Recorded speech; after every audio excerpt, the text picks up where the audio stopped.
boy, Hennythemoor, reporting live from the liquor store, man. How's everybody doing? And hey, man, happy President's Day.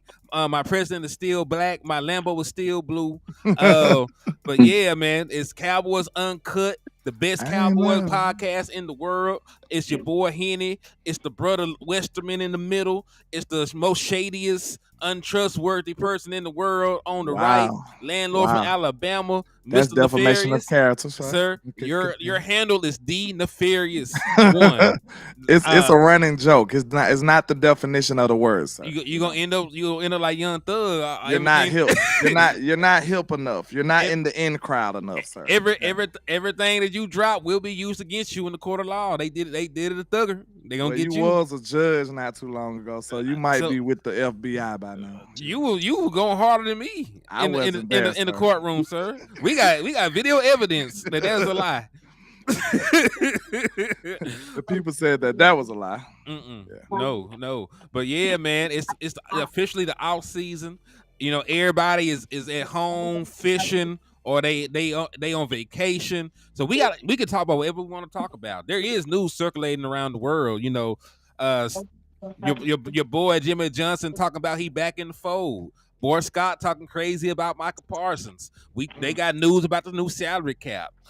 We got news about some people that we didn't expect to be free agents that might be free agents coming up. So there's a lot to talk about in the Dallas Cowboy atmosphere, man. But before we just dive headfirst to the content, 'cause I know y'all ready. I know y'all in the trap. Y'all want to get a little nefarious. I know y'all in the liquor store. Y'all want to get drunk.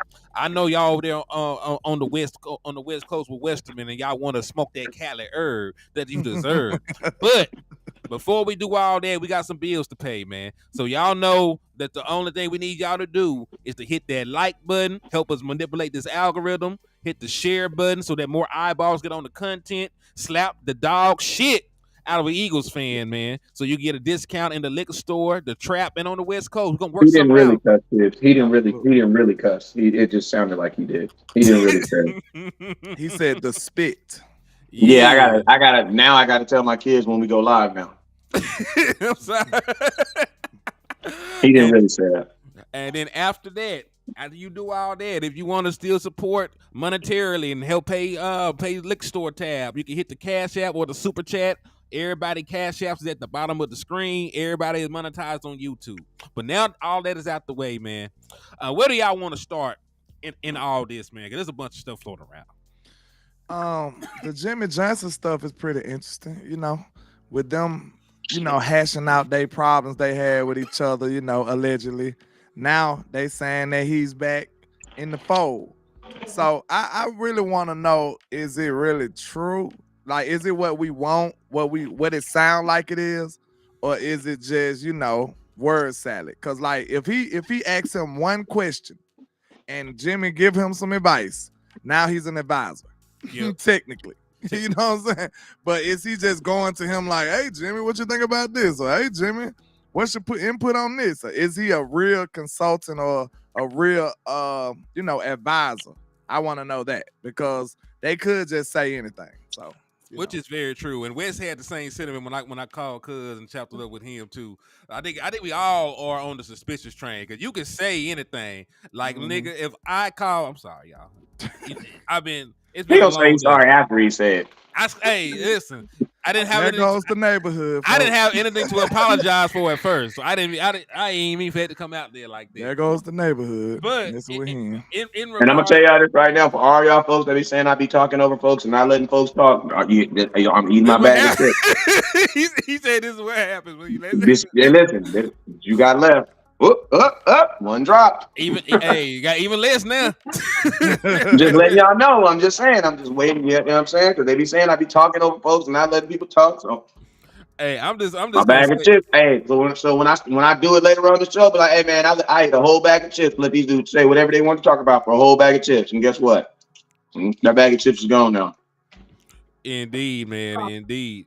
But shit. Well, y'all just got me all out of discombobulated right Out now. of sorts. Yeah, but point being though, man, like, Drinking on the job, but do that, man. hey, I'm drinking nothing but water in here, sir. Matt Yeah, Batten that look ever good, clear. man. I ain't seen Matt Batten in a while, man. What's going on with you? Matt Baden in the building. What's up with my boy, man? Yeah. Salute to Matt Baden, man. Good old Matt Batten. But point being, like y'all was saying, like if he asked Jerry Jones, what color, if Jerry Jones asked Jimmy Johnson what color Ferrari he should get, and he tell him purple, that's still giving advice. That's still a consulting job. So like I need to know, what are y'all talking about? Now, are you going to listen to Jimmy first and foremost if he tell you something? If Jimmy Johnson said, "Hey man, you should extend Dak Prescott right now. Don't even wait, because you can give extensions at any point. You ain't got to wait to get an extension."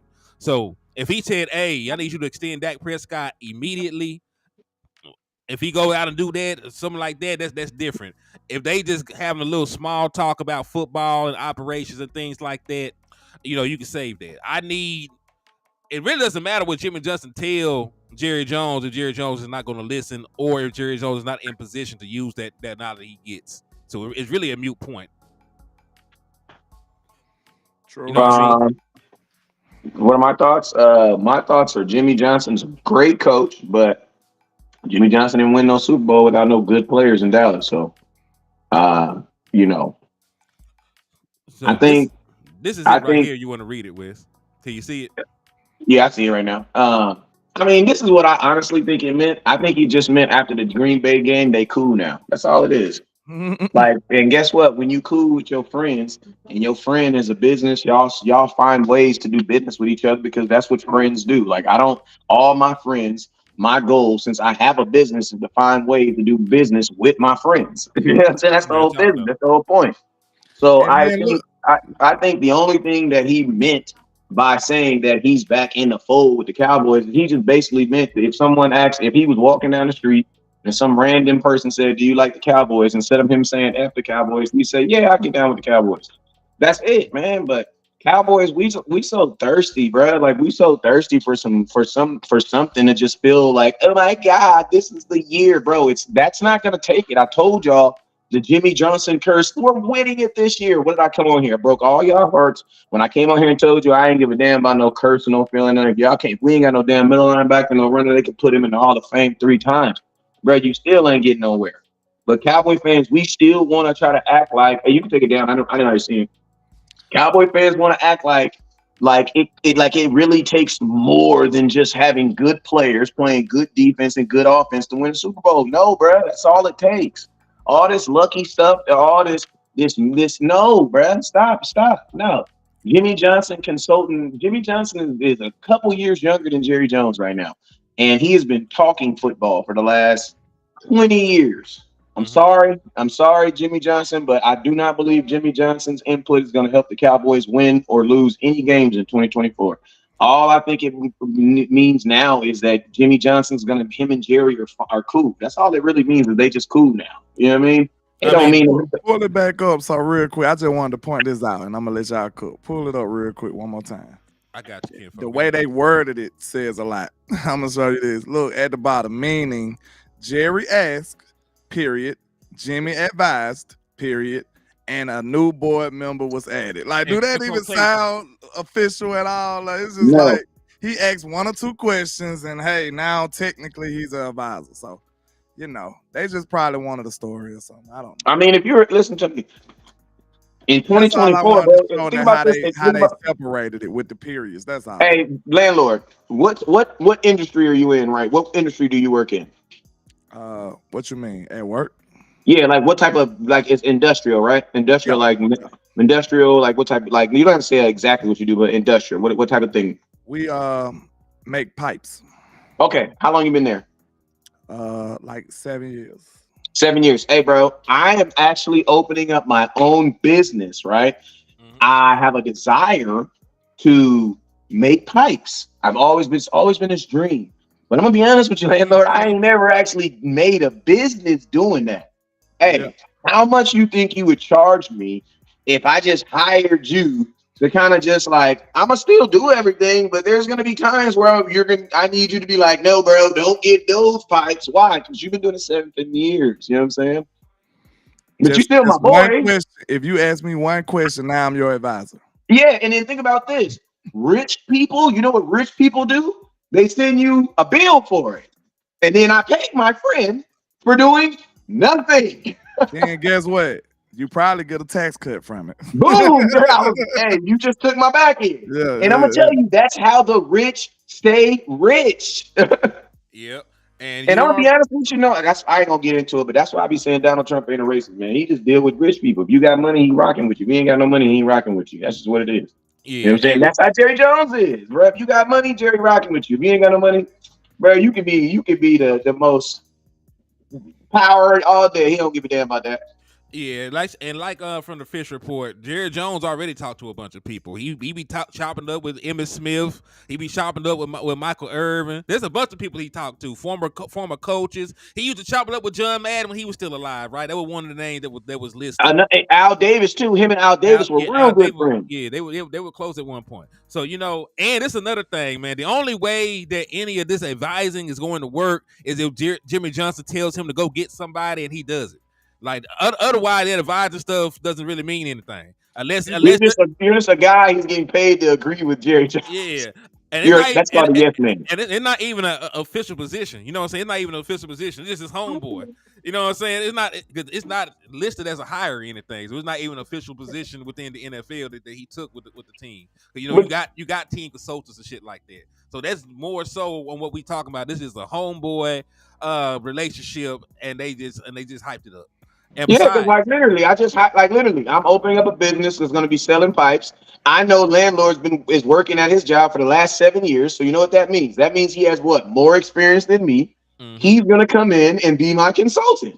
And guess what? All he's going to do is just stand over my shoulder and be like, nope, don't do that. Yep, do that. Yep. Hey man, what you think? You think we should get the red pipes or the blue pipes? Well, you should get the blue pipes. Why? Because they blend in better with the dirt. Oh, okay, that makes sense. I appreciate you. I'll call you back next week. And then guess what? I said, you know what I do? So just like you were saying, since we're friends and we want to keep everything in house, I send you a bill and I pay my friend, and my friend pays me. And guess what? I do. I write it off on my taxes. Everybody wins, bruh. And guess what? The only people that don't understand this, don't be offended, is broke folks. Because we try to, I'm just being honest with you. And I said we, because I'm still closer to y'all than anything else. You know what I'm saying? We tend not to understand how business and how money really works, bruh. I'm just being honest with you. And we be like, oh, that's shady. That ain't shady, bro. That's business, bro. If you own a business, it's your job to get the cheapest price. You're not ripping nobody off. You're doing the reason they get tax breaks is because technically he's opening a job for somebody. So that's like a service to the community. You know what I'm saying? When you opening jobs, they give you rewards for that. So he's actually technically opening a job, not really, but he is. You know what I'm saying? And they gonna give him a tax break for it. So, and I want to also put this in there. It's not like Jimmy Johnson's on the coaching staff. Like I would be more excited if Jimmy Johnson, was on the coaching staff or some shit. Like he was a quarterback coach, or he was working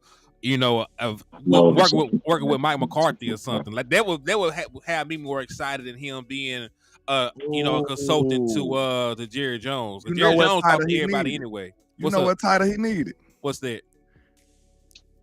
Assistant GM. Give me that title. Give me a title like that. Let him be in the office across from you, then, Jerry. If you really want to ring somebody bell. Look better. You know what I'm saying? Assistant GM. Like, boy, we'll be turned in. Bro, listen to me. The only reason why the Dallas Cowboys did this and put this information out there is so that we could do exactly what we're doing today. Because they could have listened to me. Jimmy Johnson probably is doing the exact same thing that he was doing last year for Jimmy. You know what I'm saying? Like, I'm pretty sure Jimmy Johnson and Jerry Jones have been cool for a long time. You know what I'm saying? It's like, you know how a lot of people from the outside, inside, they be thinking, oh, I know him and hey, chill out, man, come on. They say stuff like, they probably thinking you and your baby mama beef and stuff, but on the low, we just, she know how to stay out of my way, I stay out of her way. You know what I'm saying? Like, it's not that we beefing, we just stay out of each other's way. You know what I'm saying? So, I think it's the same thing with Jimmy. I think people have this assumption that these old men are just beefing whenever they see each other, but they not. You know what I'm saying? And whatever argument they had that broke them up was like 25 years ago. So it's like, how mad can you really be? I don't know. Listen, for all the dudes out there that's mad at their baby mamas, you think you're gonna be mad at her in 25 years? Hope not. Come on. Like Yeah, we be like, at some I point, know y'all she let that hurt busted up your go. car. She wrote all the stuff on the side of your car. I know your 87 Chevelle. She messed it up. But damn, 25 years later. Man, some folks petty. Yeah, I know. That's big petty though. That's big petty with the big P. They said Jerry was still mad for real. Landlord said, like he knew that day. I knew somebody came in your mind when I said that. Man. But yeah, so now we got the Jimmy Johnson stuff out the way. Let's talk some numbers real quick, man. You know, And I'm gonna say, can I say this last thing? I'm not saying that I don't like the move. Hey, Cowboy fans, listen, Jerry Jones knows how to market. You know what I'm saying? So I'm all for it. And you know what I love about it? It gives us something Cowboy related to talk about. So I'm all for it. Yep. Because we all know with no football being played, no games to prepare for, it's gonna be rough, man. Y'all better. Can I say this last thing too on this subject? I'm gonna tell you go what it ahead. also shows me too. Y'all need to leave my grandpa alone, bro. Jerry ain't got much longer on this earth. And you know what he really doing? Jerry is, if you notice, he all the beefs that he's had, he's killing that shit, bro. He killing that, bro. You know what I'm saying? We all need to enjoy Jerry, bro. Indeed, man. So let's go ahead and talk about these numbers, man, because we got some roundabout numbers for the upcoming cap, man. So these folks talk about you ain't nobody got no cap, ain't no bread in the pantry, ain't no slices of pie. They finna give y'all some extra money, man.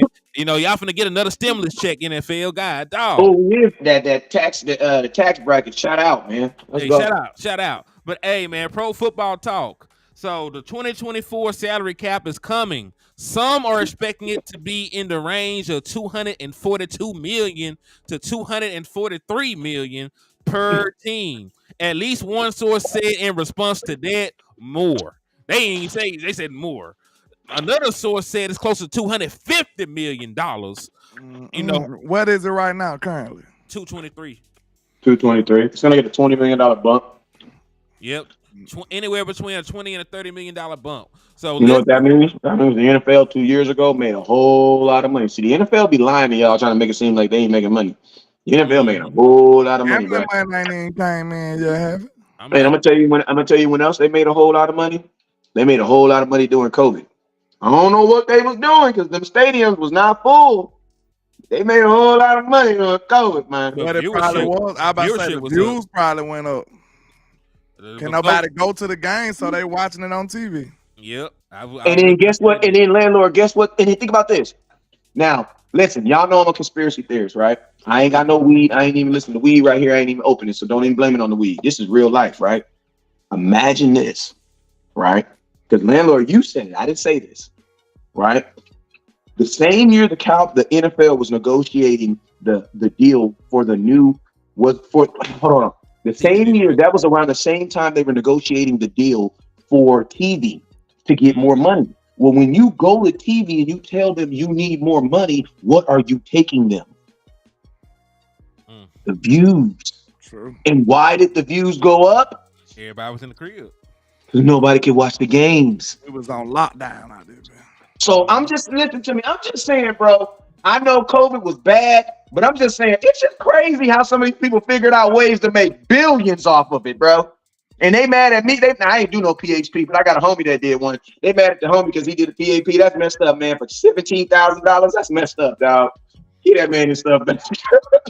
The NFL made billions off of it, bro. They made billions off of it, bro.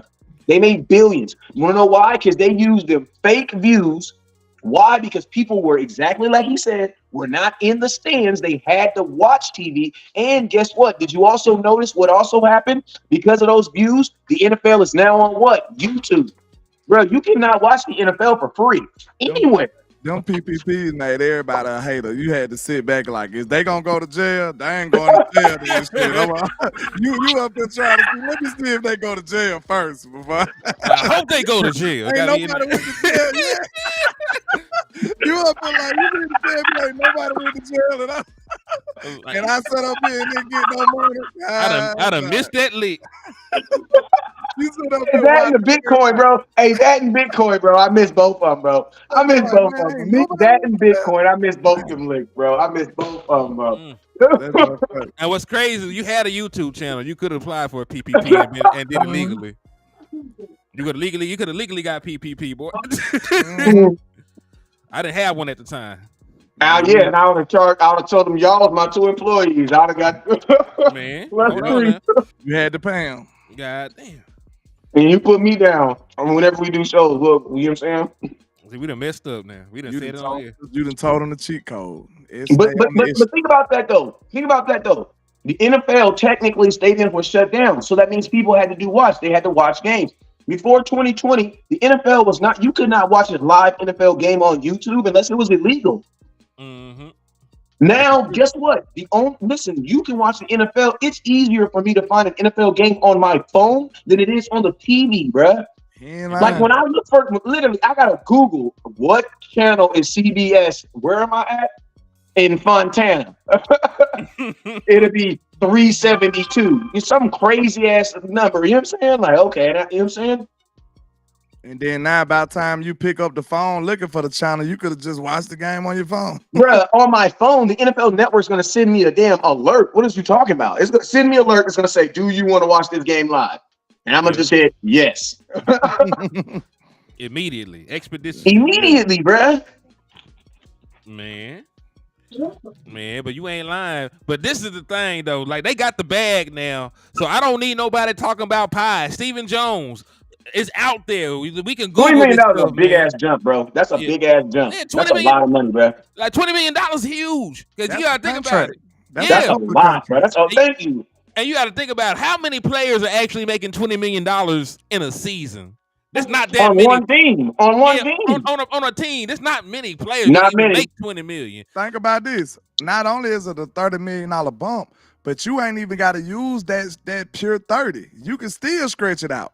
You know what I'm saying? You can say, okay, I'm going to sign this deal, but we're going to pay you this much this year and this year. You can still stretch it out even more. So it's just crazy. They really came up. Now, it's no excuse for us not to get the players that we want. Yeah, man, there's too many contracts that you can touch and make money. If you extend your quarterback, which you got to do anyway, you're going to save money. You extend your wide receiver that you got to do anyway, you're going to save money. If you extend Michael Parsons, it's not that much that you save, like $1 million. You still save $1 million. $1 million is a lot of money. You can sign your rookies with the money that you save extending Michael Parsons damn near. So, you know, like this, you really get that money back.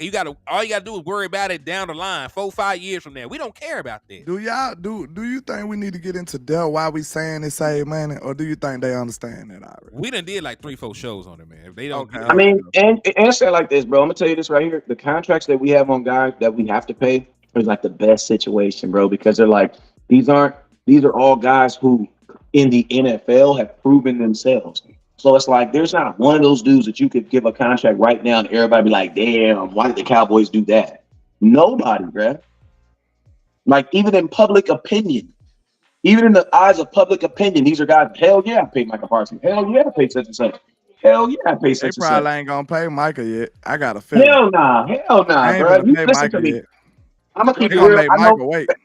If listen to me, if I'm the Cowboys, and I know Cowboy fans don't want to hear this, but a business tactic is I ain't got no leverage right now, and that young man got the whole leverage. And he listen to me. If you got a podcast, you a professional. I ain't gonna say you're a professional snitch, but you got to tell the truth, right? You got to tell the truth. Where the body's at, West Coast? Oh my God, damn!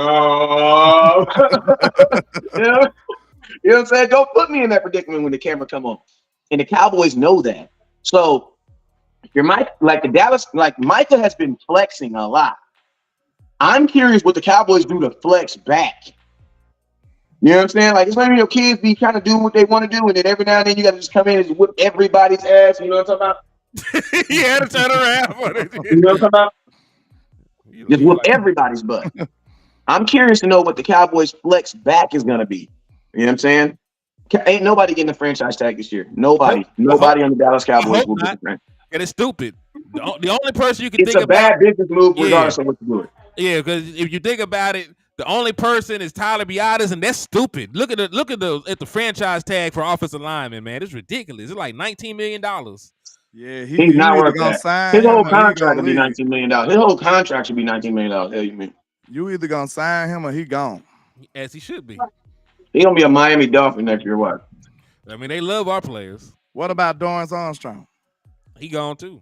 They can't give him no franchise tag. What the franchise tag for defensive end? No.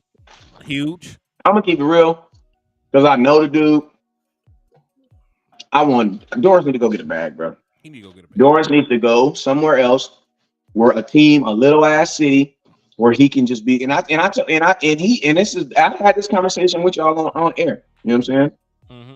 And I know this to be true. Like he feels that he can be some. Now, obviously, he doesn't feel that he can be Micah Parsons, but for the right team, he feels that he could be someone's Micah Parsons, like someone that can go out there and get sacks for him. You know what I'm saying? And the thing about it is, he's not going to get that opportunity in Dallas. He'll get that opportunity, but you won't get paid for it. You know what I'm saying? And now, I mean, considering you're a 4th round pick out of Kansas, bro, he's coming far with his career. Man, this my dog. My dude got one contract. This is probably gonna be the one he get. You know what I mean? Like, you gotta go get that bag, bro. You gotta go get that bag. Hey, we'll meet it. We'll hang out at alumni meetings and at the Pro Bowl. My dog, I gotta go get this bag. Like some dudes, they gotta go get it. I understand that. And this is the franchise tag for each position going into 2024. Quarterback, 36.2. Linebacker, 22.7. Defensive tackle, 20.9. Wide receiver, 20.6. Defensive end, which DA will fall in, is 20.2. Offensive lineman offensive lineman, which Tyler Biadasz will fall in, is 19.8. You said wide receivers is what? 20.6. I don't know why I thought that would be higher. Not yet. Nah, not yet. Cause you know it's the average. It's the average of everybody. I thought we had 5 receivers that was over like 23, 24 million. You do, but you know you got at the top is the one person making the 30. Then there's some other people down there. So, and also I have to show you the thing for the whatchamacallit, because it's not always the average of the top 5. Like sometimes it's a slight percentile increase from the previous year. I ain't trying to pay none of them country boys though. Safety 16.2, tight end. We got Dono signed. What we signed Malik too then? Yeah. You know what's that? There will never be a safety to get a franchise tag. I ain't giving no damn safety no $16 million for no goddamn 1 year. Get the hell out of here, boy. Why you ain't have to talk to him like that? Because, man, like, come on, bro. Boy. Come on, bro. Like, come on, bro. All right, that's messed up to make the franchise tag 16. There will never be a safety get $16 million, bro. So if you tag Tony again, it'll actually be a little bit more than 11.3 because you get the penalty for tagging them back to back. So you damn sure ain't finna tag Tony Pollard ass. We shouldn't. Nah, I don't want to tag Tony Pollard. I mean, the thing about Tony Pollard is you're gonna have to ask yourself, if you tag him, is Tony Pollard worth a 2-year deal worth $22 million? Because that's what you have given him over $2 million. And no, that's a lopsided deal. He won on that deal. Way won. Shit, he won for a guy who's not a running back. Yeah, you won, bro. Nobody should get the franchise this year. Nobody. I know that's what I said. Shit, nobody getting it. And I'm gonna keep it real. On an average, nobody should ever get a franchise tag. Like everywhere else except your option on it. Who? CD. Yeah, he on it. Yeah. But let me tell you, this year or last year? He's on it this year. Oh, so they might ride him out too. Hey, so can I ask you a question? In discussions.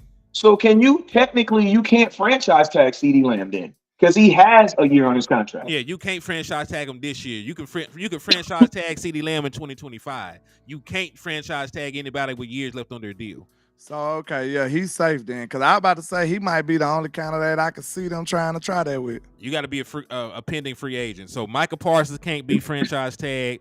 Dak can't get it no more. Yeah, he can't get it this year or ever because it's in his contract.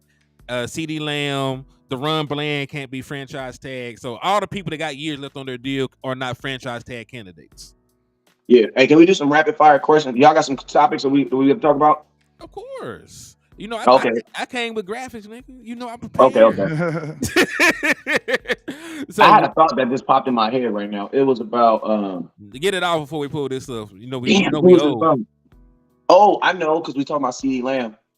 I need to know, is CeeDee Lamb the likelihood of him getting a contract on March 15th, whatever the day is, I highly doubt it. So do we see a holdout with CeeDee Lamb this year? I don't, man. I think they finna sign this man. Like whenever I see a player and his agent with Jerry Jones, I feel like something's gonna happen. That was out the blue. You know what I'm saying? Like they've already been spotted together. So I feel, and because he's an 88 too, 88 coming up off a first team All Pro season, franchise Cowboys season. Hey, Dance had to hold out though.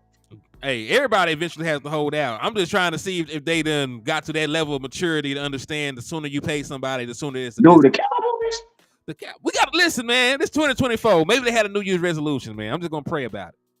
You better pray about it. I'm gonna pray about it. And I'm gonna say one thing: they didn't make Trey hold out. Trey ain't take top dollar though. He didn't take top dollar either. They heard Trey. They was like, Trey, you ain't gonna take top dollar. They like, boy, come on in this room real quick. Man, they kidnapped Trey Van They slid that paper in there so quick. Oh, you good? Hey, but you know what? But I'm gonna tell you though. What I learned though, and I'm gonna tell you one of the dopest videos you'll ever watch is go listen to Tyreek Hill and why he got traded to Miami. Right? Mm-hmm. It really comes down to what's important to the player. Because with Tyreek Hill, what was most important to him was guaranteed money. Mm-hmm. He didn't really give a damn. And to be honest with you, Kansas City, he even said it, Kansas City and Patrick Mahomes, because Patrick Mahomes is the one that actually told him that they were going to take care of him. You know what I'm saying? Mm-hmm.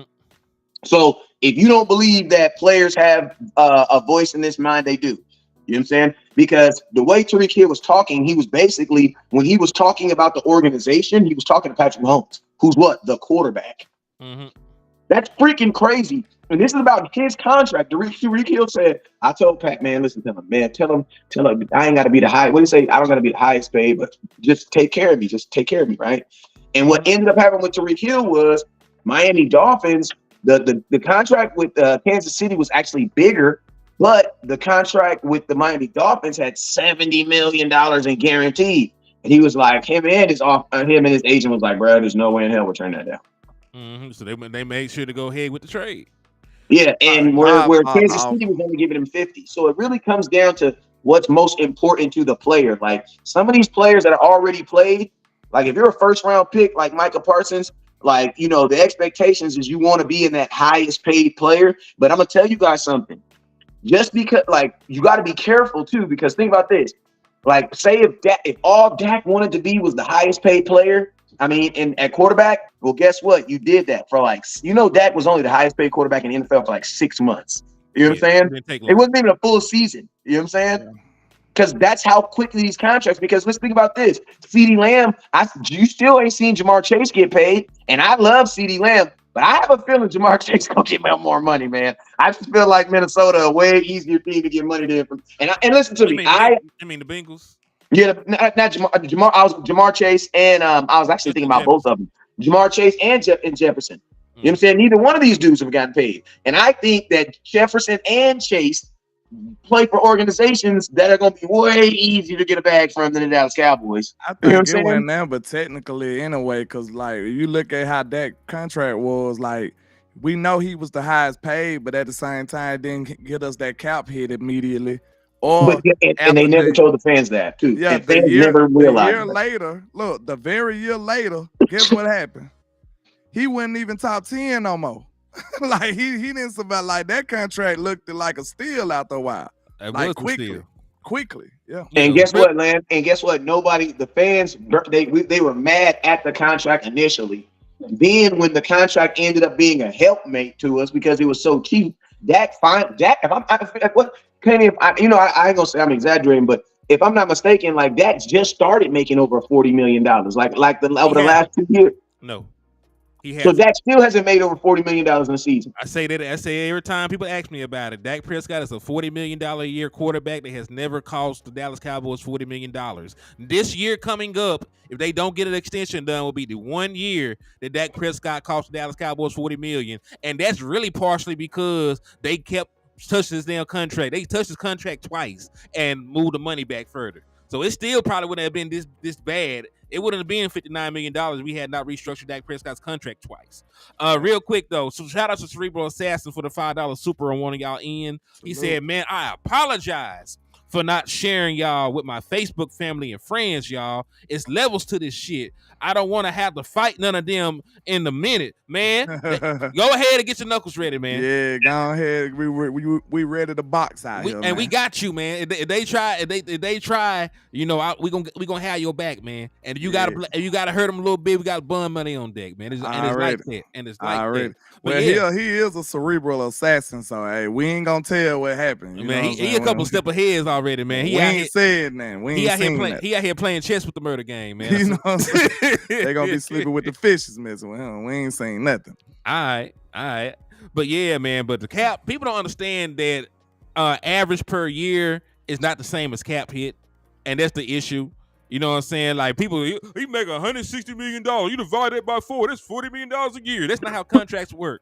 Cause they got this thing called a signing bonus, and you prorate shit over the course of a contract. Then you got these things called dummy years that you can put at the back of a contract, and they hold cap hits in themselves that lower the actual contract themselves, right? So Dak Prescott only made like $18 million the first year of that deal. He only made like $19 million the next year. He only made 23, 24, 25 this year.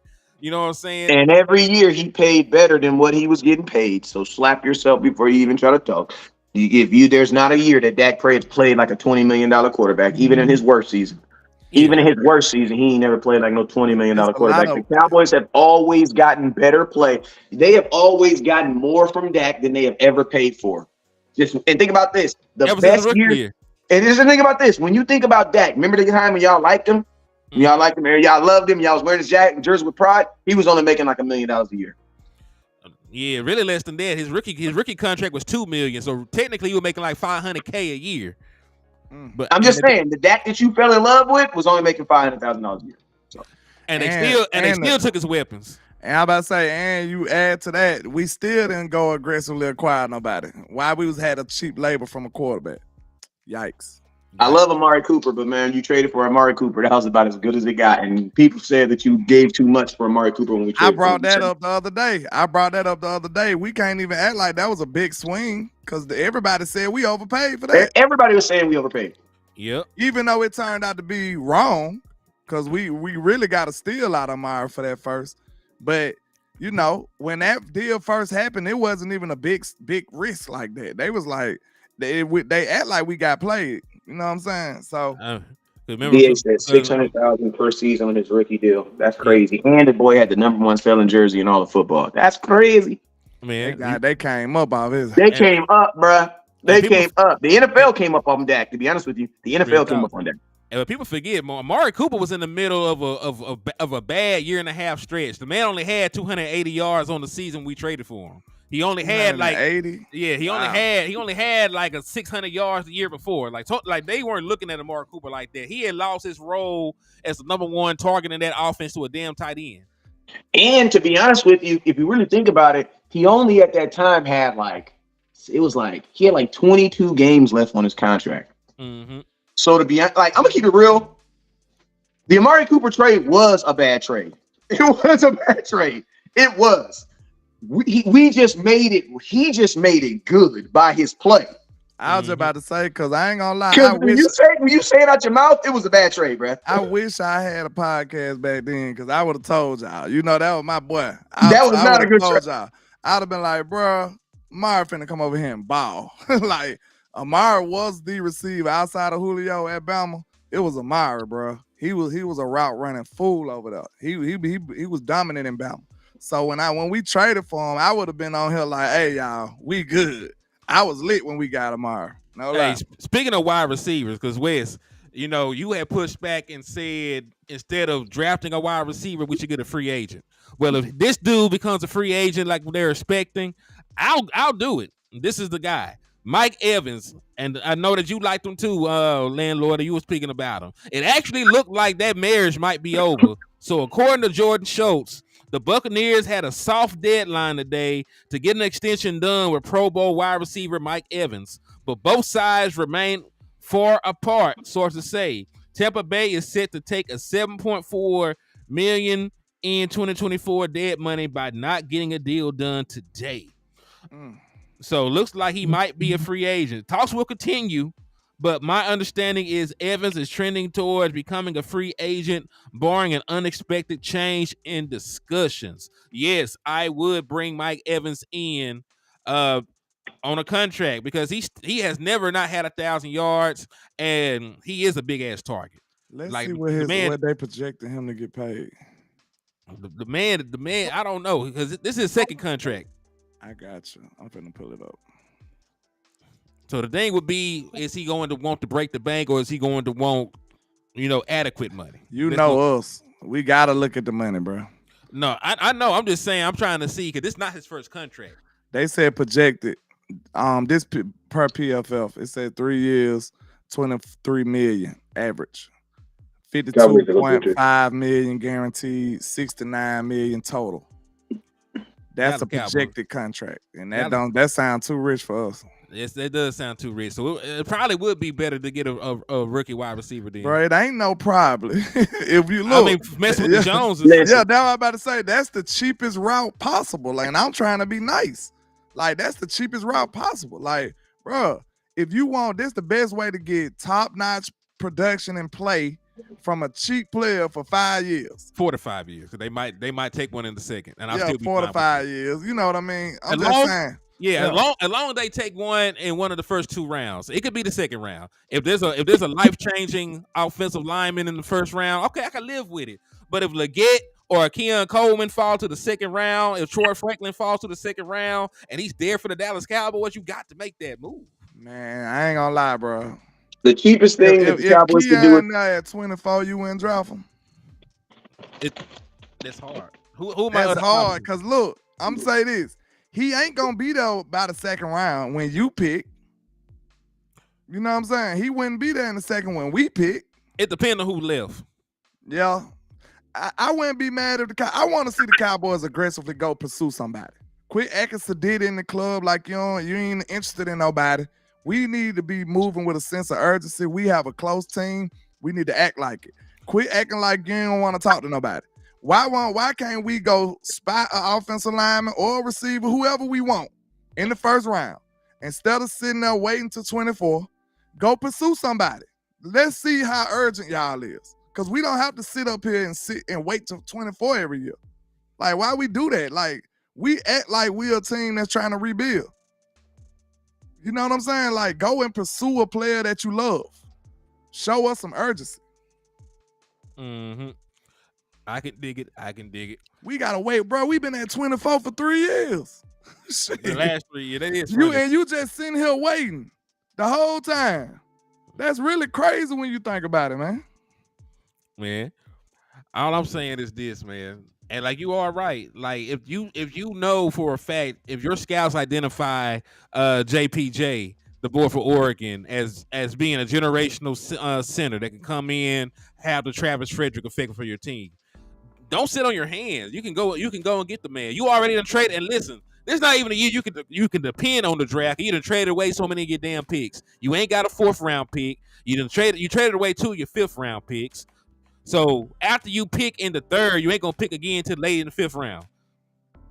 It's not even a year to try and add a whole bunch of players in the draft. Just go get 2 or 3 really good ones and focus on building the rest of your team in the free agency, man.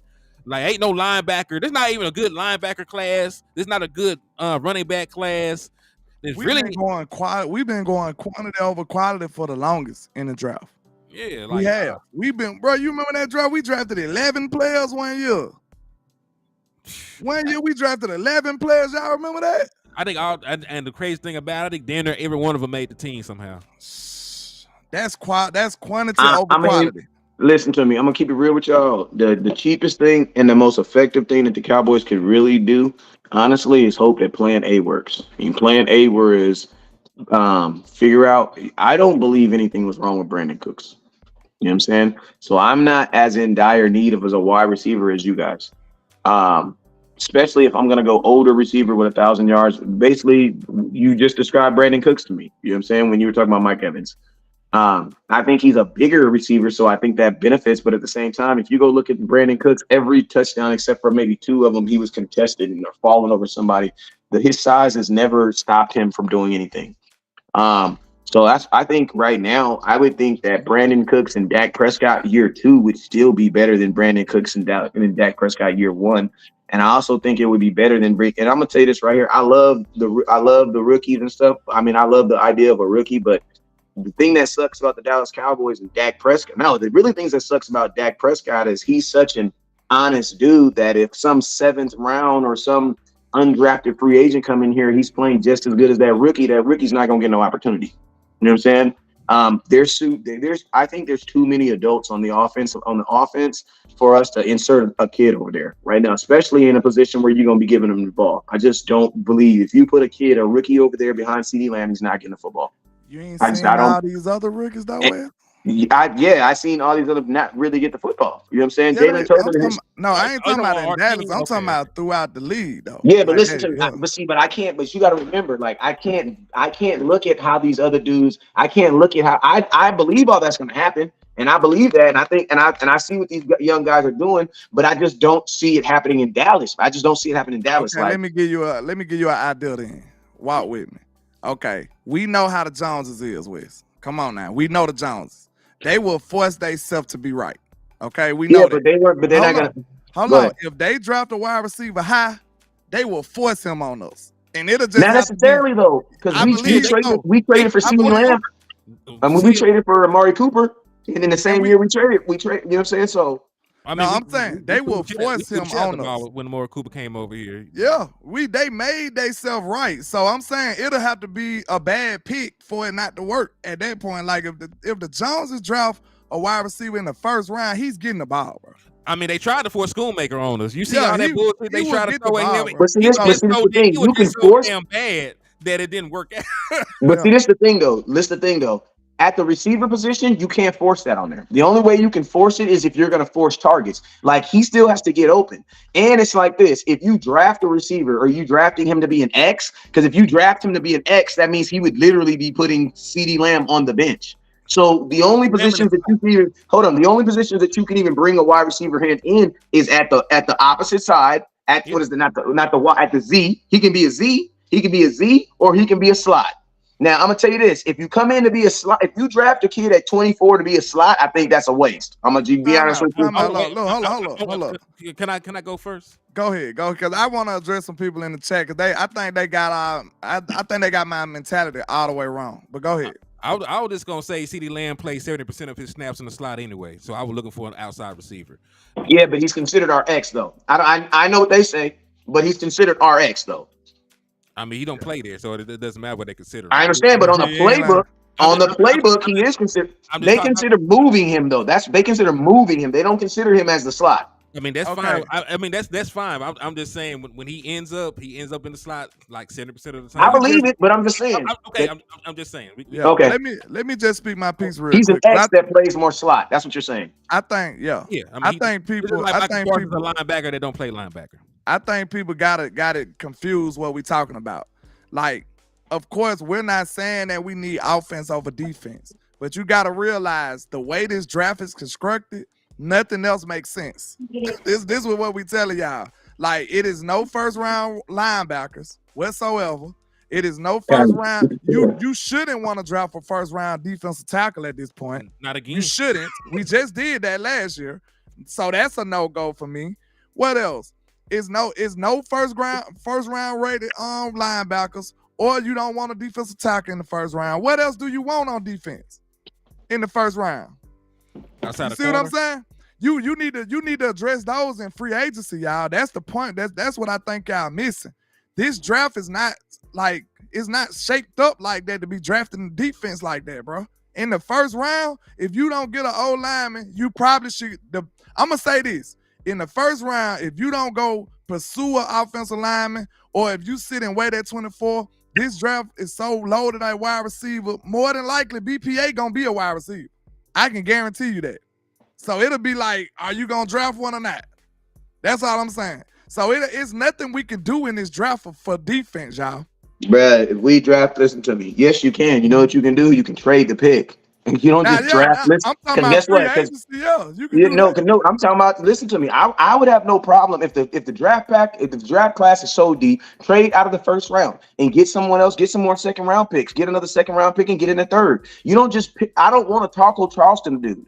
Just I'm gonna get a dude just because because this is the thing. So what if it is the BPA? That means it's the best. He is the best player available, but he's not the best player available for our need. We don't need that. Like, bro, just because I go to the store and toilet paper is freaking 3 for $50, I don't buy it every time just because the deal is so good. You know what I'm saying? I can only wipe my ass so often. You know what I'm saying? Sometimes you got to say no to deals and move on to what you need. You know what I'm saying? So, yes, I do. And then think about this. If you really get it, it would be disaster to get a wide receiver. The reason being is because think about this. If you draft a wide receiver, right, contractually, it would be a disaster. Because you're going to sign CeeDee Lamb and you're going to also sign and have this kid. So that means in 4 years, you're going to have both these dudes' contracts coming up. You know what I'm saying? So that's a bad thing. And what if he a baller? You might get you a ring in that time. But see, this is the thing, though. This is the thing. Listen to me. You'll never know because there's only one football. Bro, you're going to tell me you're going to be the NFL team that has 2 receivers with 1,700 yards? That shit don't happen. It ain't gotta be the. It ain't really but gotta be the. But think about bro. Listen, in Dallas, bro. Listen to me. Listen to me. Put it to you like this. It makes no sense because if he comes here and he gets more targets than CeeDee Lamb, you waste the money that you're gonna put into CeeDee Lamb. You don't have to give then. Say what? You can pair wide receivers.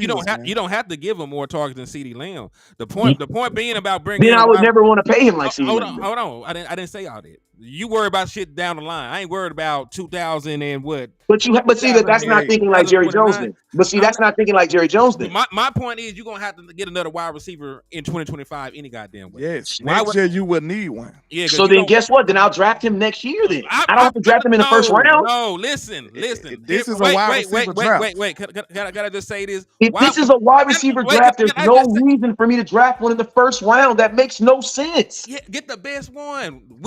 Great one. Listen, we waited all the way through the best running back class last year and got Deuce Vaughn. I'm not trying to do that shit again.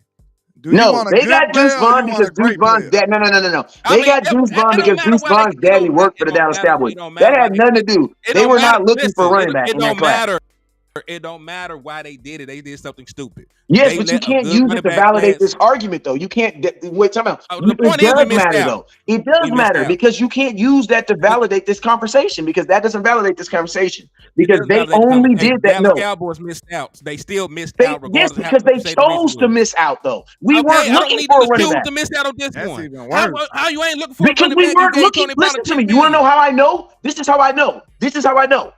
Because if you go look at the audio, when the tape started in that round, they already knew they were taking Deuce Vaughn. Bro, that had nothing to do with the fact.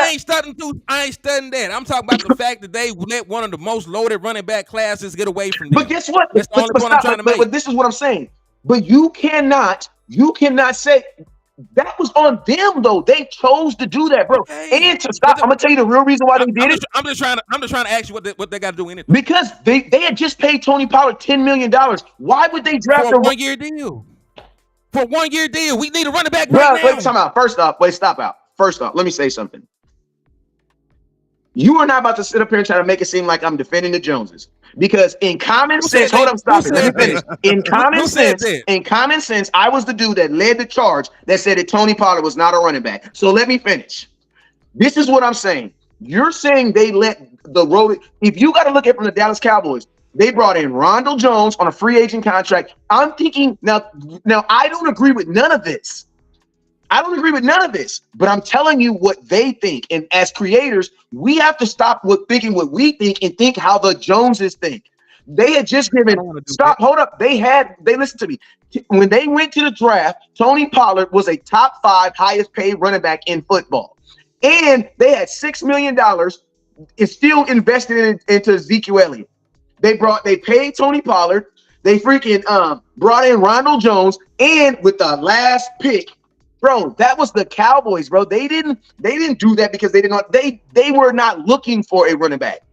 Period. Hey, that's a mistake. The only thing I want to say is Like when we said, okay, if this a wide receiver draft, we don't have to draft him in the first round. Listen, we know that it's gonna be some cream of the crop guys that miraculously sneak through the cracks in the second and third round. We know that. But if you want to raise your chances of getting an elite player, you might want to pick somebody higher, bro. So at that No, you point, don't. Well, you're in the bro, 24th pick, come bro. on, wait a You're minute. damn I near just the let second y'all round cool. anyway. Just hold on. Wait a minute. Hold yours. All I'm saying 24. is, if you look, it be a talent gap in them people, bro. It be a talent gap. If you wait till the second round, you at the end of the second. You Bro, already you're at in the end of the 24. first. You already at the That's end still of a the first first. round grade. Bro, you're in That's 24. that's a whole round of a difference. Lamar Jackson was But drafted now, 32. stop it. But Yeah. but listen, but I'm gonna tell you this. What if the Dallas Cowboys do? Because think about this. Technically, what if the Cowboys say this? Because the Cowboys have said this a bunch of times. We only had 17 first-round pick grades on kids. So just because you're at pick 24, what if the Cowboys have looked at this draft class and says, you know what? Even though we're picking at 24, bro, we only see 17 kids that should even be drafted in the first round. So no matter what you're doing, and that's what happened with Taco Charleston. With Taco Charleston, the Cowboys said it. The Cowboys said it. They said it. All the kids that they identified as first round picks were gone. So who did they pick? They picked the dude who had the most sacks out of everybody that was left. But we're not trying to say the point. Hopefully, Jimmy Johnson advises them, and they don't do that again, though, right? Man, they sit up here. I ain't gonna lie, bruh. Stop calling me. I ain't trying to go into this year with this same quarter. That's just my opinion. I think that'll be a mistake. I'm gonna be real. You already losing Michael Gallup. If you don't replace nobody, you at least got to. But you're not gonna lose Michael Gallup. They're not gonna. You're finna cut him, huh? Where they gonna get all this extra cap from? I'm gonna tell you, bro. The way the Dallas Cowboys are set up, I'm gonna tell you what the Cowboys. They're not gonna listen to me. They're not going to take $6 million in dead cap money and add another. How much is Michael Gallup's money? Bro, they're going to be almost 11 million. Listen, half the money. Think about this: half the money that you're going to get from the salary cap is going to go to players that aren't even on this team. I'm going to tell you what the Cowboys are going to do. They're going to wish and hope that Michael Gallup, because I'm going to tell you, as much as I would love to have a better situation, the way the contract is set up, the best thing for the Dallas Cowboys to happen is he play better. So I'm gonna be honest, because you're gonna get burned. So you mean to tell me this year? So you mean to tell me we finna go in here with Michael Gallup and Brandon Cooks again? And that's this it. This is what I'm saying. I don't believe. I'm gonna keep it real. I believe those three receivers in year 2 would be better. Like I don't know what y'all tripping off of. Michael Gallup is one of the least efficient wide receivers in the NFL in terms of separation. For years, that man is literally in the hundreds in terms of separation. Who? I would not. Michael Gallup. Well, Michael Gallup's not a good receiver. Like he shouldn't have got paid $11 million. But listen to me. But bro, listen. Why are you? But listen, the milk is spoiled. The milk is already spoiled, though. Y'all over here complaining about stuff that we can listen. The milk is spoiled, and you trying to make me drink it? No, I'm not. I'm not. Yes, but you know what? This is what I'm telling you. I'm telling you this: that it is better for you to drink it than you to throw it out. Because if you throw it out, there's gonna be spoiled. I'm gonna be sick. You just told me it was spoiled. I'm shit myself, Wes. This is what Wes, we are too old. We are too old to even drink milk. This is what I'm saying. At some point, if you ask me in a perfect world, what would I like to see with Michael Gallup? I'm gonna tell you this right now: him play better. Because if he played, listen to me, if Michael Gallup was playing better, you would think that he would fix the contract. Like the only reason why we have a problem with Michael Gallup is because he's not playing good. Okay, but if he's playing good, you wouldn't have a problem with the contract. Okay, so that's what I'm saying. My hope is that he plays better.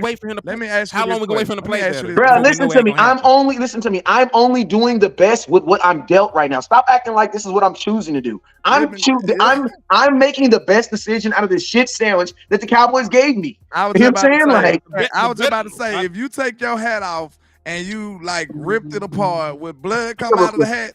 Would you get blood I am live. You can't get something out of something that it don't have. You just can't. You can't do it. Like it's no blood in your hat. You won't get blood. Hey, but you know what? But this is what you gotta can't play better. Like we tried this year after year now. Listen, I agree with you, and I agree with you guys. I don't want. Sometimes I make stance on things, and it makes it seem like I'm in disagreement. Like, bro, I am not. Listen, I have been against Michael Gallup for almost 3 years, bro. Like my content proves, like I don't ever have to defend myself on Michael Gallup because my content speaks loudly of how I feel about Michael Gallup. But now I am speaking with my business hat on. I'm taking my fan hat off. I'm taking my content creator hat off, and I am putting my business Jerry Jones hat on. Because it's the off season, and this is what we should be thinking about more than anything. Because we ain't playing no freaking game in 6 months, so we need to be thinking more business-like right now. And if you're thinking business-like, bro, business-like, what? It's like this, bro. It's like you have a car that's totaled. They telling you right now, if we total the car, you still got to make the payment. You like, damn. So if you total the car, I still got to make the payment. Well, what would be better for me? To have the car. Why? Because I still got to make the payment. At least I'll have the car and I still making the payment. That's what I'm saying for Michael Gallup. Financially, the best thing for the Cowboys right now is for him to play better. That's the best thing. That's the best situation. Okay, that's the best thing for them financially. What about on the field? Because that's all on the field too. Because listen, the money that you're gonna eat from you don't gain anything from cutting him. Unfortunately, $10 million this year. You gain $10 million and you can go draft your wide receiver. You gained 10 this year by cutting Michael Gallup. Sorry ass man. I'm sorry. Like I would cut the shit out of him. Listen to me. Say what? I would cut the shit out of him right now if I could. $10 million, that could be half on a free agent wide receiver. And you're already in the hole, negative money. And you got remember, it takes two people to get the extension. If there's a positive saving to listen to me. Anybody that's not playing up to their contract, if there's a positive saving, do it. That doesn't matter. That's not even a question to be asked. The whole time. Yeah, that's all we were trying to say. You save money cutting him. He's been playing bad. If you cut him this year, so this is the out. This is the out year. Then do it then. Yeah, that's what we've been talking about. Y'all been going around the bend. Y'all wasted 20 minutes to say you saved $10 million, man. 20 minutes later, y'all. By the way, West Coast, we saved 20 minutes. We saved $10 million too. I said we gonna lose Michael Gallup. Like I'm saying it like it's a foregone conclusion. Ain't no way we gonna keep him if we can cut him and get $10 million. Like why would we? That makes no sense. That's why I said we can cut him because we're gonna have to replace him. Plus, we get $9 million, and we could draft a wide receiver. And I was going to say, the extensions take two people to tango. We know that we save money by extending Dak, but we got to make sure that Francis is on board with the extension right now. You save money extending CeeDee Lamb, but shit, he still got one more year, and it takes two to tango. So they can't just extend them and get that money. They got to find a way to get underneath the salary cap before the league year start. Michael Gallup is the one thing that you can do and get halfway there immediately.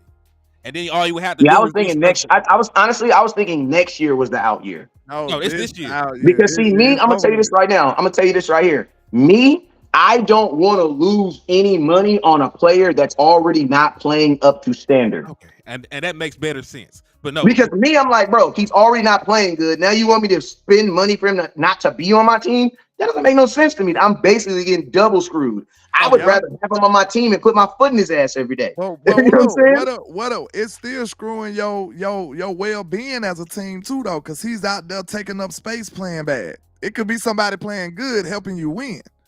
That's my point. Like we could improve. Maybe he don't become a normal player no more. We could actually upgrade that position as well.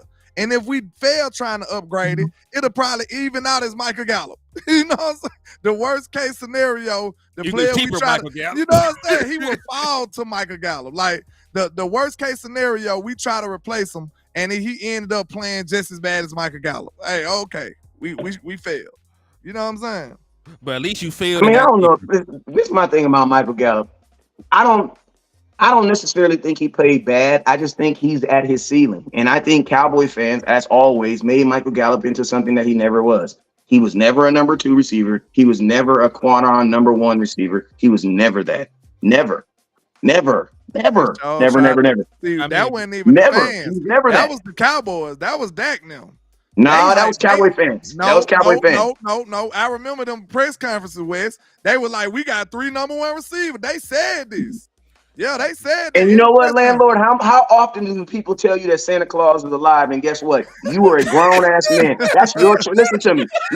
It is your, listen to me. When the truth is available and you choose to believe a lie, that's on you. I hope Santa bring me some goddamn money. Did you hear what I said though? When the truth is available, or you have the ability to find the truth, that's on you, bruh. I'm just telling you what they said. They made an announcement. You remember they were saying we're gonna have 3,000-yard receivers. Then they said, they said. And think about this. And think about this, landlord. When the Cowboys said that, you know what I knew? I knew that the Cowboys did not value having a number one receiver, because you can't have a number one receiver if you're saying that you're gonna have 3 dudes over 1,000 yards. Man, hold on. A-Game, I promise you, on Facebook, I got into it with a nigga that said that Michael Gallup was better than Amari Cooper. That's what I'm trying to find out. I swear to Almighty God. Don't even try to start to get on it. Get their ass, Henny. Get their ass. A-Game, I swear to Almighty God, I was arguing with folks saying Michael Gallup was the best wide receiver that we had, bro. Get their ass, Messiah. Like, for real. Like, people said that. Like, people really said that. It really be more on Facebook than it be on, like, Twitter and stuff. Them folks that be on Facebook tweaking. Facts, D.A. Lee, like they be in those Facebook groups going crazy. Man, it's not just one person, bro. Well, I've been got out of them Facebook groups. It's not just one person, bro. It is total anarchy in the whole Facebook groups, all of Facebook. That's why I'm on Facebook too, bro. Bro, they were swearing up and down Michael Gallup was the second coming of somebody, bro. Thank you, A-Game. They were saying there's a bunch of weirdos though, A-Game. They are weirdo, but did you see what he did to Jalen Ramsey? Did you see what he did to Jalen Ramsey? Listen, when I first started doing content, I was like, yeah, okay, it's Cowboy Facebook groups. Let me join these groups and see. I'm all innocent and shit. I'm like, let me join these groups and see what's going on. Put my content in all that good stuff. Man, it was total anarchy in them groups. Boy, I got the hell out of there. Man. It is craziness in there. Facebook is a different world, bro. Did you see what he did to Jalen Ramsey? I'm like, bro, what did he do to Jalen Ramsey, bro? He didn't even, man, that play didn't even stand. It was crazy. A bunch of big groups, too. It's a bunch of them. It be Cowboy related. It's Romo versus Dak. It's all kind of wildness. Man, it be a group with 30,000 people and 29,000.9 don't know shit. Straight up, and they just arguing crazy stuff. Be saying crazy things. And then 2 years later, hey, West Coast, remember when I told you Michael Gallup shouldn't have got that money? Hell no, I don't remember when you told me that. I about to cuss somebody out the other day talking about some West Coast. Man, I remember back in 19, what he said, this dude told me, I remember back in 2020 and 2013, I told you about stop the run. And I'm like, motherfucker, you lying like a mug. Facebook didn't even start going live in 2015. Lying ass. I wish you would have told me them groups was toxic before I knew, because I sure went in there all innocent than a mug, boy. They got me up out of there. And I'm going to tell you, the worst ones in them groups and them admins, they swear they think they little gods. Like, you know what I mean? Like, I'm not about to kiss your butt so I can post my video in your group. I'm going to just have so many people. Hey, that's what I used to do. Listen to me. When I first got in the game, that's what I used to do, right? Because I would share my stuff and people would get mad, right? So then that's how I actually got into like telling people to share. The reason being is because every group was blocking me for sharing my own. And let me tell you guys, weird. I know this sounds weird, but yes, Cowboy fan groups was blocking me from posting. It's so crazy. That means pause your game and get it up. That's exactly what that means. Pause the game. TJ, since you're not playing, are you playing? Then you get it up. Everybody pause the game. Clean my living room. It's crazy how he was right there by the accident, but you know how us fathers babysit. Like, we would have been in the 3 other rooms back there. We would have heard the sound. Like, what was that? Hey, Jordan, get up and come and do this kitchen right now. Go. Let's go. We ain't even got up yet. Point being, like, y'all are knowledgeable. Y'all on here with us on Talking Cowboy content. There are people that are dumb to the fact. There are people that are dumb to the fact about football, bro. It's a whole tribe of people that wanted Cooper Rush to stay the starter. Man, it's a whole tribe. That ain't even nothing. What happened to all the people that changed their profile picture to Andy Dalton? I remember that. There were folks that changed it when he got on the team. Bro, he hadn't even He hadn't even got in a Cowboy uniform, and they already had the edits. They said Dak was done. They said he'll never get that job back. It was over with. We got the real quarterback. The red rifle. Man, people crazy, dog. So wild people out here. I swear to God, like there. And listen, it's not. It was only one person. I wouldn't even bring it up. But it'd be groups of people. They be clicked up talking crazy. Like, yeah, man. You weren't talking about what they wanted you to talk about. You probably was in there keeping it real, and they wanted to be in delusional world. Yep. But yeah, man, I got booted. I thought they were gonna delete me on Facebook. Cause bro, every Cowboy group was deleting me. And I'm gonna tell you, when we first got in the game, that's how it was, because these other groups didn't respect us. Like these other contacts. Oh, you guys think you think you're Dallas.com? No, I think I'm a dude who know football. Like, you know what I mean? Look at what they said. They be hating on the low. It's all good. You got kicked out of We Them Boys Facebook page for sharing y'all videos, man. It be like that too. Like folks gonna try to hate you out if you ain't That's one of their crazy. favorites. That's crazy. But they can share their good morning with the Cowboy girl with a big old, I'm not gonna say it because my daughter right here, big old bleeps out, and you can clearly tell it's edited. Like some of y'all grown ass men that be liking these edited, like these AI pictures of women. I'm like, I just go look at the likes just to see who's dumb enough to like it. Like bro, you know this is that app that landlord be using where he just type in stuff and it just spit out stuff. You know that that's not a real picture. You know that, right? Yeah. Talking about the what it is. I can't. And then you know what I do? I go on their friends list and I see they got 50 of these fake girls accounts. I'm like, you know them as fake accounts, right? Man, let them be happy, man. They delusional. Let them be happy. But our point was that it is some very, very wild, crazy people out here, and they got some weird thoughts about this football team. That's hey, one real thing quick, we know for sure. Let's play a game. Each one of us. Let's play what was something that you can look back on and you can say that you was on the right side of history and the rest of the Cowboy Nation was on the wrong side of history. I'm gonna give you an example. My first example is two people: Donovan Wilson, Tony Pollard. I was one of the first people to make content about Donovan Wilson starting and playing. This is before Dan Quinn, for anybody. This is when he had 3 interceptions in the goddamn preseason, and then they proceeded to get no playing time. You know what I'm saying? They did not. I guess you can't really say that was a wrong side of history, but Tony Pollard for sure. I've been. What is you breaking my door off, bro? What is you doing? If it's been broke, don't break it more. I was right on Tony Pollard. I'm not even right, but I know the Cowboy Nation was on one side of history. I was on this side of history, and as we can see, I think history has showed us what's correct. So those are my things. Go Hey, whoever wants. Real quick, let me show some love to A Game for the $10 super. He said, keep doing y'all thing. I was born and raised in Frisco, so seeing the Niners lose another Super Bowl was lightweight satisfying since all my friends or family are Niners fans. They be talking mad shit. Salute for the love, and man, I love seeing the 49ers lose. Salute. Like them losing and the Eagles losing, this makes my day, bro. It warms my heart. Heart. And it's funny that I live way in Bama and all my cousins 49ers fans. Like I live on the west side, no lie. I live on the west side of Birmingham. They live on the east side of Birmingham. You know, Ishnay on the Ishnay. They like red. We'll just say that. And they all 49ers fans, okay? And they've been talking crap to me ever since what that was, week 5. Even last year before that, I get all kind of calls from my cousins. Hey, man, what about them Cowboys? That's all they've been doing all year. So it was very satisfying, bro. It was very satisfying. Man, one thing I was look at Carl, man, know what I'm talking about. You know, he from the city. He over there laughing. he know what's up. So one thing that I was on the right side of history about, oh shit, the Schoonmaker stuff.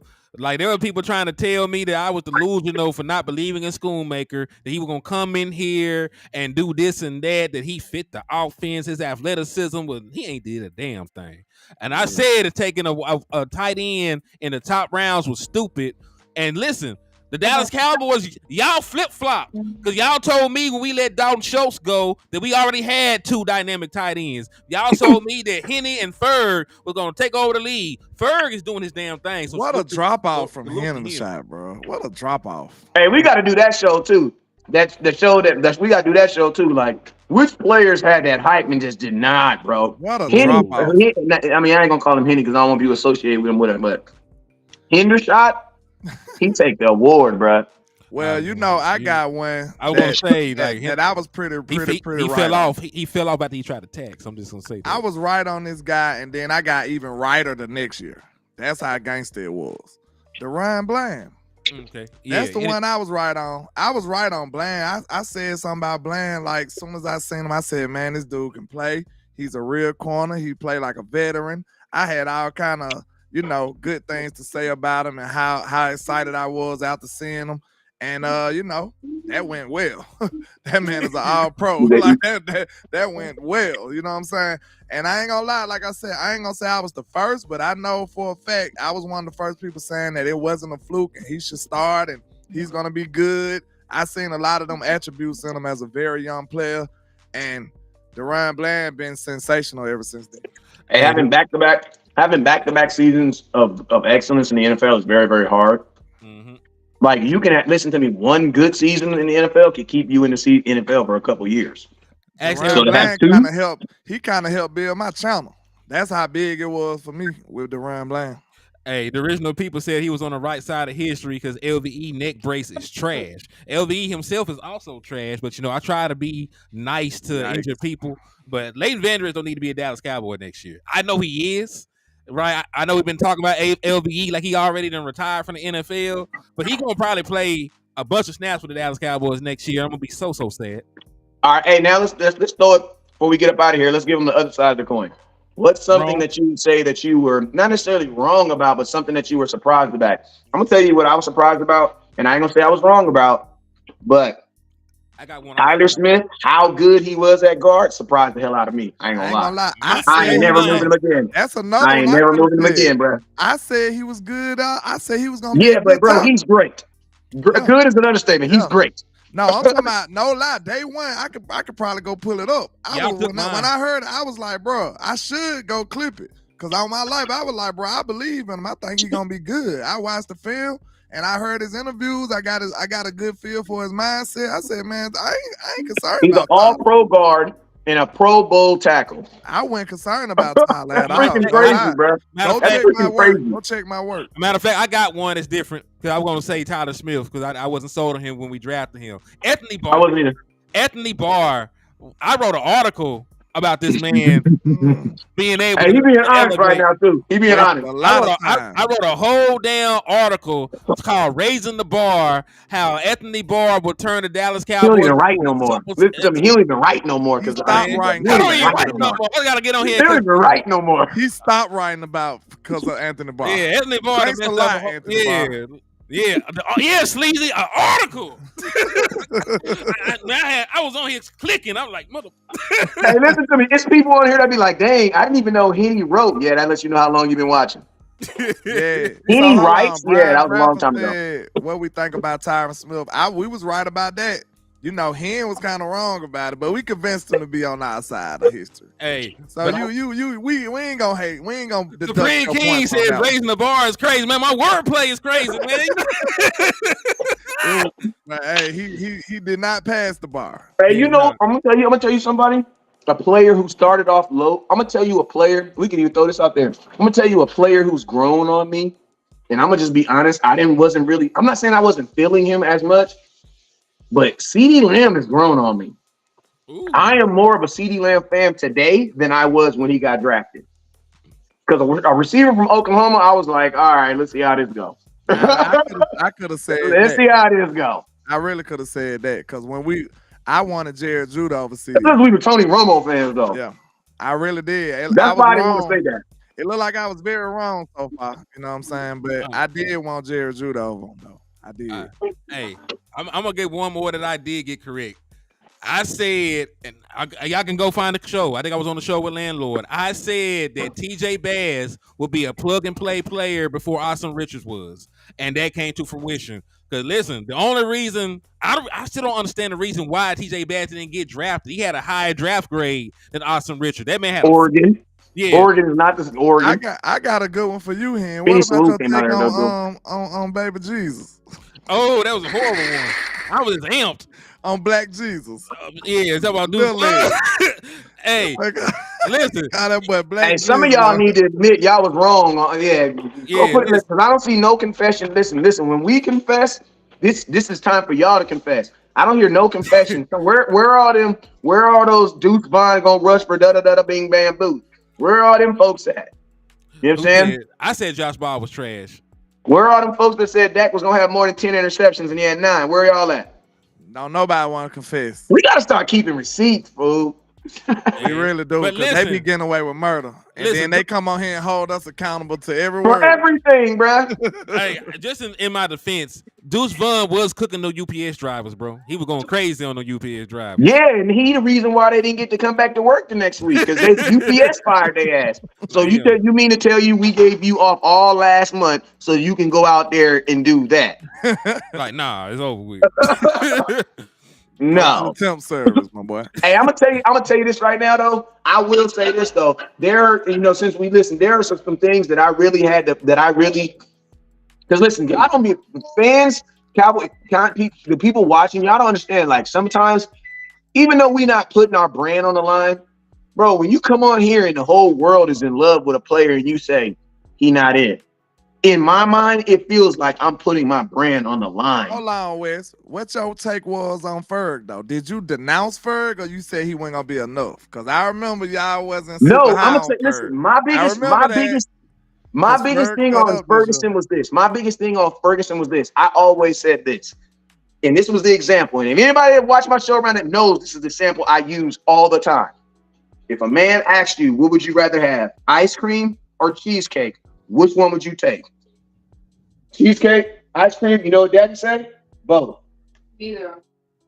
He said neither. My daughter, she don't eat like that.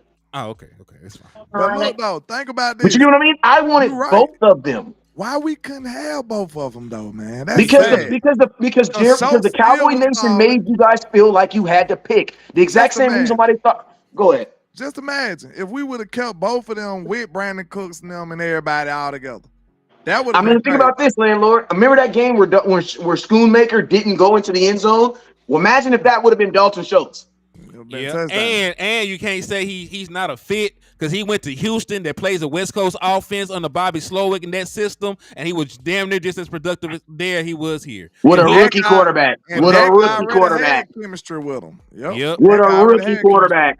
And then just imagine if Ferguson would have grew like that too, man. That would have been that would. And listen to me, the reason why I wanted to keep Schultz so bad is because of this right here. One, he led your team in first downs, man. And I don't see, listen, I love my boy. Listen to me. I love my boy, Boss Cowboy, but he made this thing about him being hot pockets, meaning basically he's good at finding those hot pockets and being able to just sit there. And I always thought myself, how is that a bad thing? I've been watching these videos.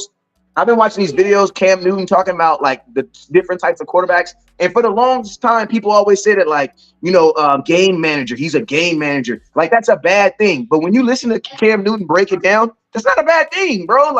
This whole time they were saying Dak was a game manager. That's actually a good thing. You know what I'm saying? It's just a different style of quarterback. And I use that example as the same thing. You know what I'm saying? It's we have these negative connotations and these things that we put on players that just don't be true. We ran so much 12 personnel that we had to have 2 good tight ends. And that's what I always said. Dak has always had one really good tight end, but he's never had a season when he had 2 really good ones. And you stay in 12 personnel. So that's the thing that I was saying. And Dalton Schultz had 6 touchdowns. And then think about this. You can't just second round pick. Stevenson is going to come back next year, and I promise you, John Stevenson will be better. He will be better than Schoonmaker. Got that injury though. I know, but listen, he also had the injury early. He got injured in August, bruh. We need to get an update on him. Matter of fact, true. We need to see he want to come on the show since everybody else on podcast. Facts, because don't nobody know who he is. We do need to get in touch with him. On my mama though, for real. Hey, John Stevens, if you out there, let us know something. Hey man, listen to me. I got a Cowboy jersey for anybody that can get in John Stevens inbox. Tell them we got a show called West Coast Cowboy. It's actually not West Coast. It's Uncut Cowboy starring HTM West Coast Cowboy and Landlord. You can drop my name if you need to though. You know what I'm saying? But listen, if y'all got, matter of fact, if y'all got uncles, cousins that are related to the Cowboys, man, get them folks on the show, bro. We'll throw you a little finder's fee. You know how we do it, baby.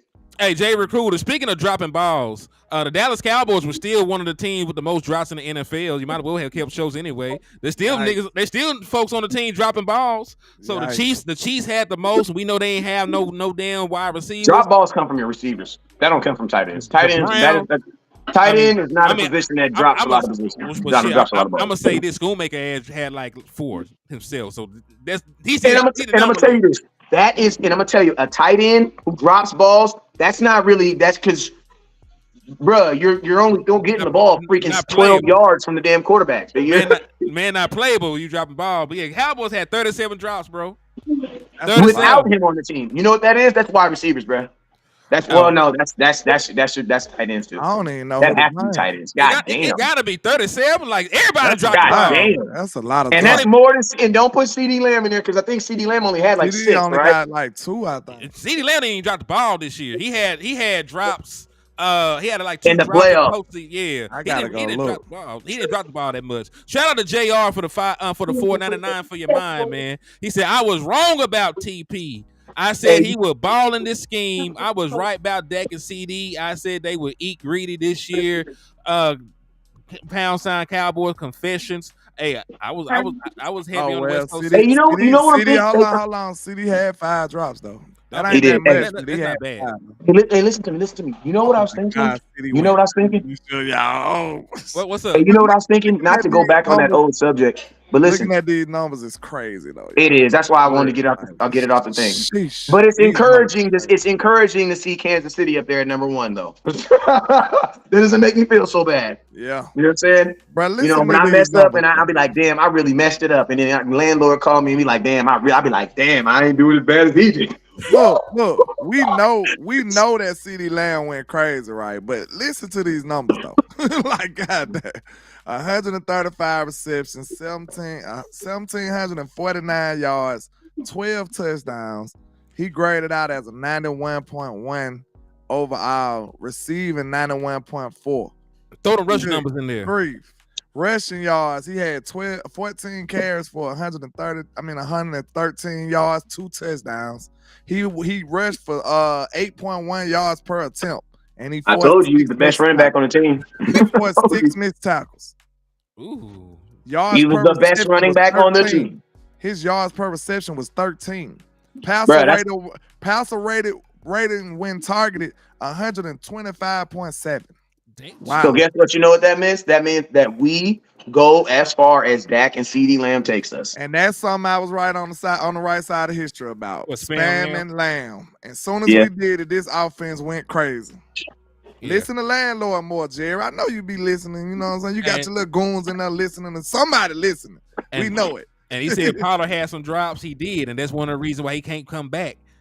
Like that's part of the reason why I'm cool on Derrick Henry too, because man, you gotta teach him how to catch the ball, man. I'm cool on a lot of stuff though. I'm not gonna cap. I want some change. I ain't gonna lie. I'm cool.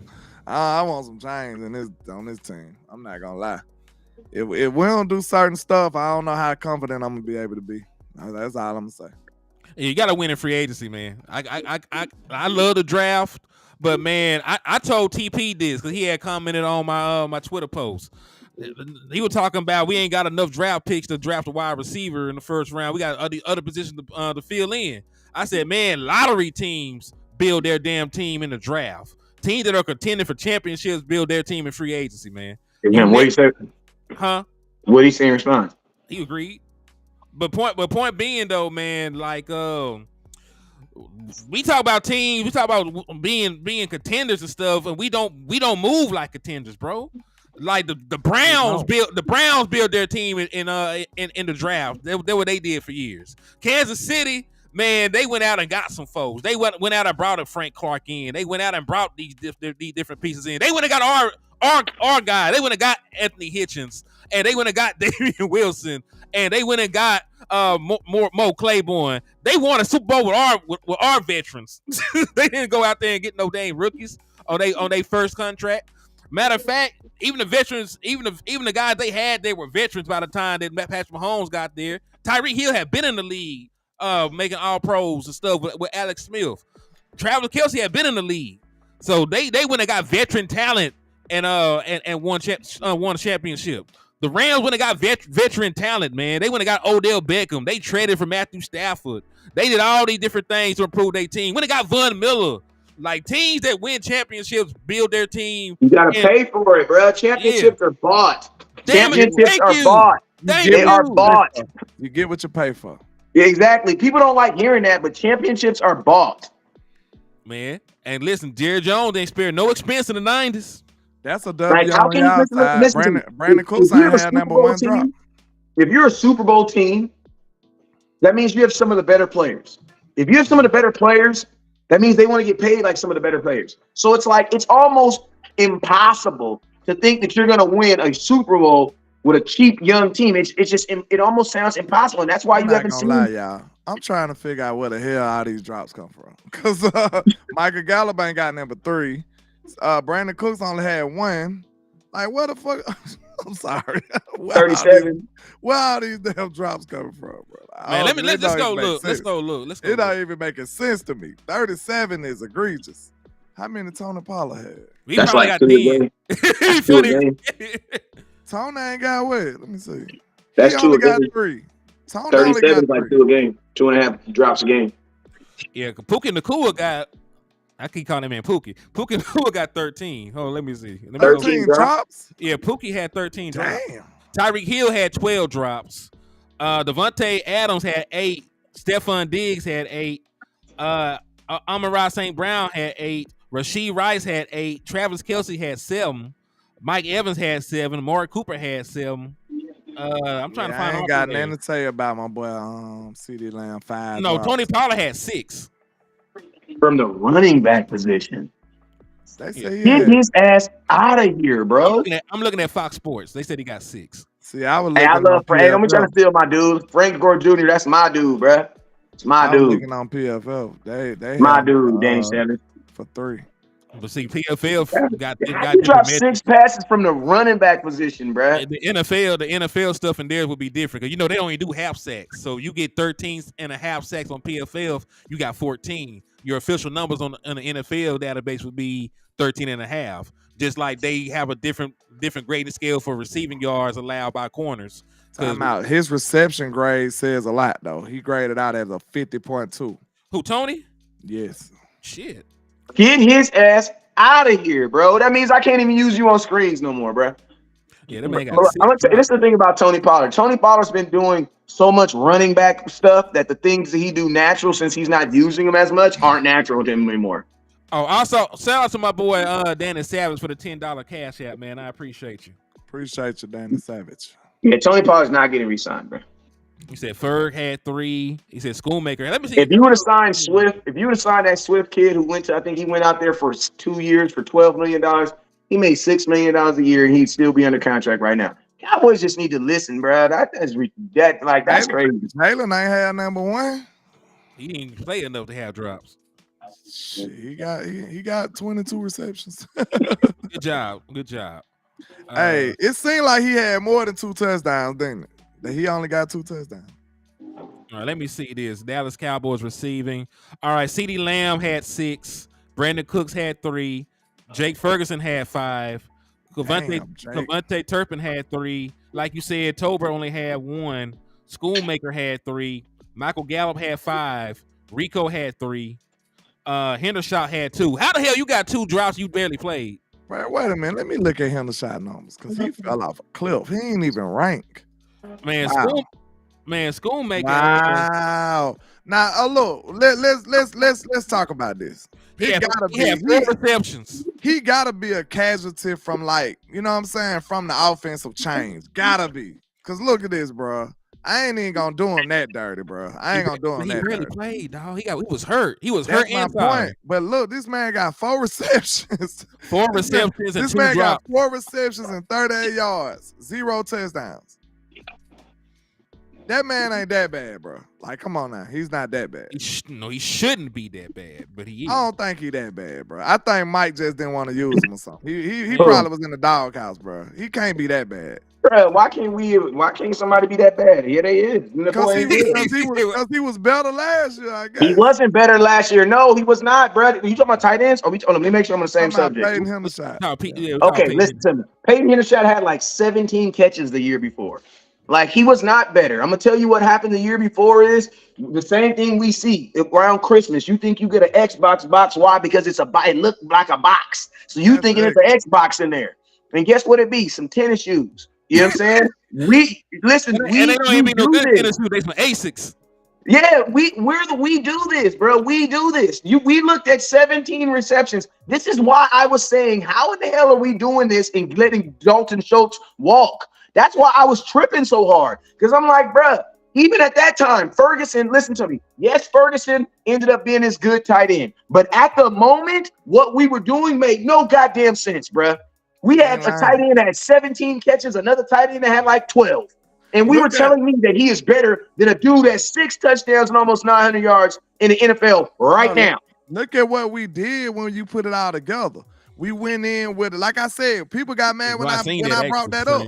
People got mad when I brought that up because I was making a case for Dak at the time, but they didn't want to agree with it because I was like, Peyton Hendershot went no real number. I mean, Jake Ferguson went no real number 1 tight end yet coming into the year. That wasn't who he was. Then you got Tony Pollard wasn't no real number 1 running back yet. Then you got Rico Dowdle. You know what I'm saying? You got Rico Dowdle. That's some flaws right there on that offense right there. That's some flaws. You know what I'm saying? And we projected them to be able to fill those roles, but it was yet to be seen coming into the league. I mean, coming into this year, it was yet to be seen. Man, it's crazy that we had that many drops. But man, not really. I mean, it makes sense. You had brand new. You had a brand new number 2 wide receiver, a brand new number 3 wide receiver, brand new starting tight end, brand new starting second tight end, and you had a brand new starting running back and a brand new starting second running back. The only consistent things on your offense were the 2 things that we were doing hoping and praying for was going to get us through. Think about this. The only 2 consistent things were the 2 things that we were consistently hoping for. And who was that? Dak Prescott and CeeDee Lamb. So my question is this. I would have rather gone into that playoff game thinking, oh my God. See, we went into this playoff game and I made a video, and my video specifically said this. In order for us to get through this playoffs, we are going to have to Dak and CeeDee Lamb it, bro. I said this on my video. I said, man, I ain't never seen a dude. I said Deebo Samuel's never got the ball 8 times in a game and caught 17 catches. I said, but you know what? For a 3-game playoffs tournament, the Cowboys may need to do that with Dak Prescott and CeeDee Lamb. I would have rather going into a playoffs thinking like, damn, I got CeeDee Lamb, I got a tight end, I got a this. No, we went in there really hoping that, like, bam. And then think about this. When CeeDee Lamb dropped that first pass, that's why everybody felt so bad, bro, in that playoff game, bro. When he dropped that first, because we knew what it meant, bro. Man. When CeeDee Lamb dropped that first pass, bro, my heart was broke, bro. Because in my mind, I'm thinking, this was the only way I saw us getting through this. And man, that's why I was so disheartened seeing their body language, the way they were going back and forth. Like, man, this ain't the time. Dog, it ain't the time. And then we ain't seen that all year. Like, that was heartbreaking, bro. And I'm going to tell you, if CeeDee Lamb could have dropped that pass and then came back, that would have been because Dez had moments like that. Like, Dez would drop, and I'm going to tell you why. Because, and this is what they would do. They would literally not get the ball to Dez all game. And then 4th and blah, blah, blah. All of a sudden, they want to throw Dez his Hail Mary pass, and he got to catch it. Like, imagine that pressure every time. You know what I'm saying? So it's the same. It's kind of the same thing with CeeDee Lamb, but it's like that first pass when he dropped that mother sucker. Oh my God, my stomach was hurting, bro. When it really dawned on me, Dak and CeeDee Lamb are not on today. When it really hit me, bro, that's when I was like, it's over with, bro. I told you, listen to me. I knew the game was over when I said what? When we started targeting Michael Gallup. Man. Y'all know every single time I said, I ain't gonna lie, Michael seemed like he was watching the podcast because he came on here and said everything we said. Oh, my mom said everything we said. He said everything we said and y'all was mad. No lie. I said, man, the defense ain't have to give up no touchdown out the gate. Dak came out there with already down. Michael said the exact same thing. Exactly. Tyron Smith put it out that he wants to sign back with the Cowboys. Yeah, we already knew that. Yeah, I got it right here. We just ain't got around to it because this was reported by Brandon Laurie. According to Calvin Watkins, Tyron Smith, the longest tenured player on the Cowboys, wants to play another season with the team. The Cowboys found a good rhythm with Tyron in his practice schedule last season to keep him healthy. Yes, I would also bring Tyron Smith back. Y'all know I tried to assassinate him in the offseason. You know, I tried to take him around back, put 2 in the head, 2 in the chest. They were trying to play my boy Tyron, man. That's why I'm glad I spoke up for him. Because I said it. I did not want to live in a world where Tyron Smith don't play left tackle. Hey, Listen And to look me. what happened. I'm gonna tell y'all like this. Tyron Smith is like Debo. You know what I'm saying? When Debo come around, you know what I'm saying? No, when Debo ain't I ain't around, got nothing to say. I'll be talking. I'll be saying what I want to say. Tuck mine But when in. Tyron Smith come around, I put my shit up. You know what I'm saying? Hey, go on, yeah. Hold Because on. listen to me. Tuck When mine Tyron in. Smith ain't healthy, oh man, get his ass out of here. Get his ass out of here. I don't give a damn. Get his out of here. He just a this. He just a that. He just a this. But as soon as Tyron Smith is healthy, oh yeah, we got big chains out. We got the best offensive line in football. We got a future Hall of Famer on. You know what I'm saying? I'm just saying, Cowboy Nation. That man If I allowed sound one like you, it's sack. because I am you. That man allowed one sack all year, and that was that Detroit game. Bro, there That's was a it. time when Tyron Smith came back last year where people were mad, bruh, because he was healthy. Man, We're now look, at the point where people are mad because listen, if you want to get rid of Tyron Smith when he's hurt, I'm all for it. But if he's healthy, put his ass on the field. yeah, I never understood that. Like my And only if he get thing, hurt, you can cut him. You can yeah, always cut him. my only thing with Tyron was he didn't play a lot of games. He played way more He games than I played thought in he the would this playoffs. year. He played in the He played in the Listen, playoffs. and that was one of my things. I said if he give me double-digit gains in all the postseason, I can live with Tyron Smith and figure it out. And he did just that. So damn it, I would run it back. And listen, bringing Tyron Smith does not mean you can't go out and draft another offensive lineman. You still could do that. You supposed to have one in the chamber any damn way. Wait a Matter of minute. And guess what? And think about this. That would be the perfect scenario because you know Tyron Smith isn't going to play every game. So Yep. you have an opportunity for him to play. Get him Bruh, It's snaps not like, and think about learn. this. That's a better situation than wide receiver. You want to know why? Because I don't foresee CeeDee Lamb getting hurt. I mean, I don't. Look, I out don't of foresee it. You know what I 81 mean? players, Tyron Smith ranked number 4, according to PFF. I don't get, bro. But wait a I'm minute. bringing that player back. I don't Wait even a care what minute. it's ranked in. I don't even care what he's ranked in. Listen to this though. This is sad. I didn't even know it was this bad. Out of 81 players, Terrence still rated number 70. Coming off an injury. This is first major injury, bro. Major injury. Listen, he tore his ACL, PCL, MCL, some shit like that. He Look, tore I'm 3 not ligaments. saying And nothing about just that, but this doing what that I'm saying. We know. He shouldn't have been on the field. He shouldn't That's have been all on I'm the saying. field. He but we shouldn't have been on know the field. Cowboys do that, though. We know they do that. And think about this. You know what else put him on the field? You know what else put him on the field? That freaking contract, bro. Because you got to think, bro, in the natural, I just got paid. Like, sometimes you ain't even got to tell somebody, bro, we got to go. They got Chuma Edoga ranked higher than him. It's cap. Bro, Chuma Edoga played every position on the offensive line except for center. And he didn't really. They got Tyler Biadasz ranked 14th out of 36 players. I mean, shit, there's not many centers anyway. There's not So many. he middle of the pack. 36? He average. That's what they say. Out of 36. 36. That means the NFL does not see him. If he's ranked 36, that means the NFL does not see him as a starting center. He's ranked 14th out of 36. You know, not a lot of centers play. And I'm gonna tell y'all this right here, not to shit on him, but I'm cussing like him now. 3 sacks allowed. He had 4 hits allowed and 25 total. Listen to me. Most centers don't give up sacks because most pressure don't come up the middle. You know what I'm saying? So they're not playing defense. They're not playing defensive tackles $30 million to get to the quarterback. That's not how it works. Sacks come off the edge. So whenever you see a center and they be like, "Oh, he's a center, but he only gave up 1 sack." Well, most centers don't give up sacks because most defenses aren't rushing up the middle.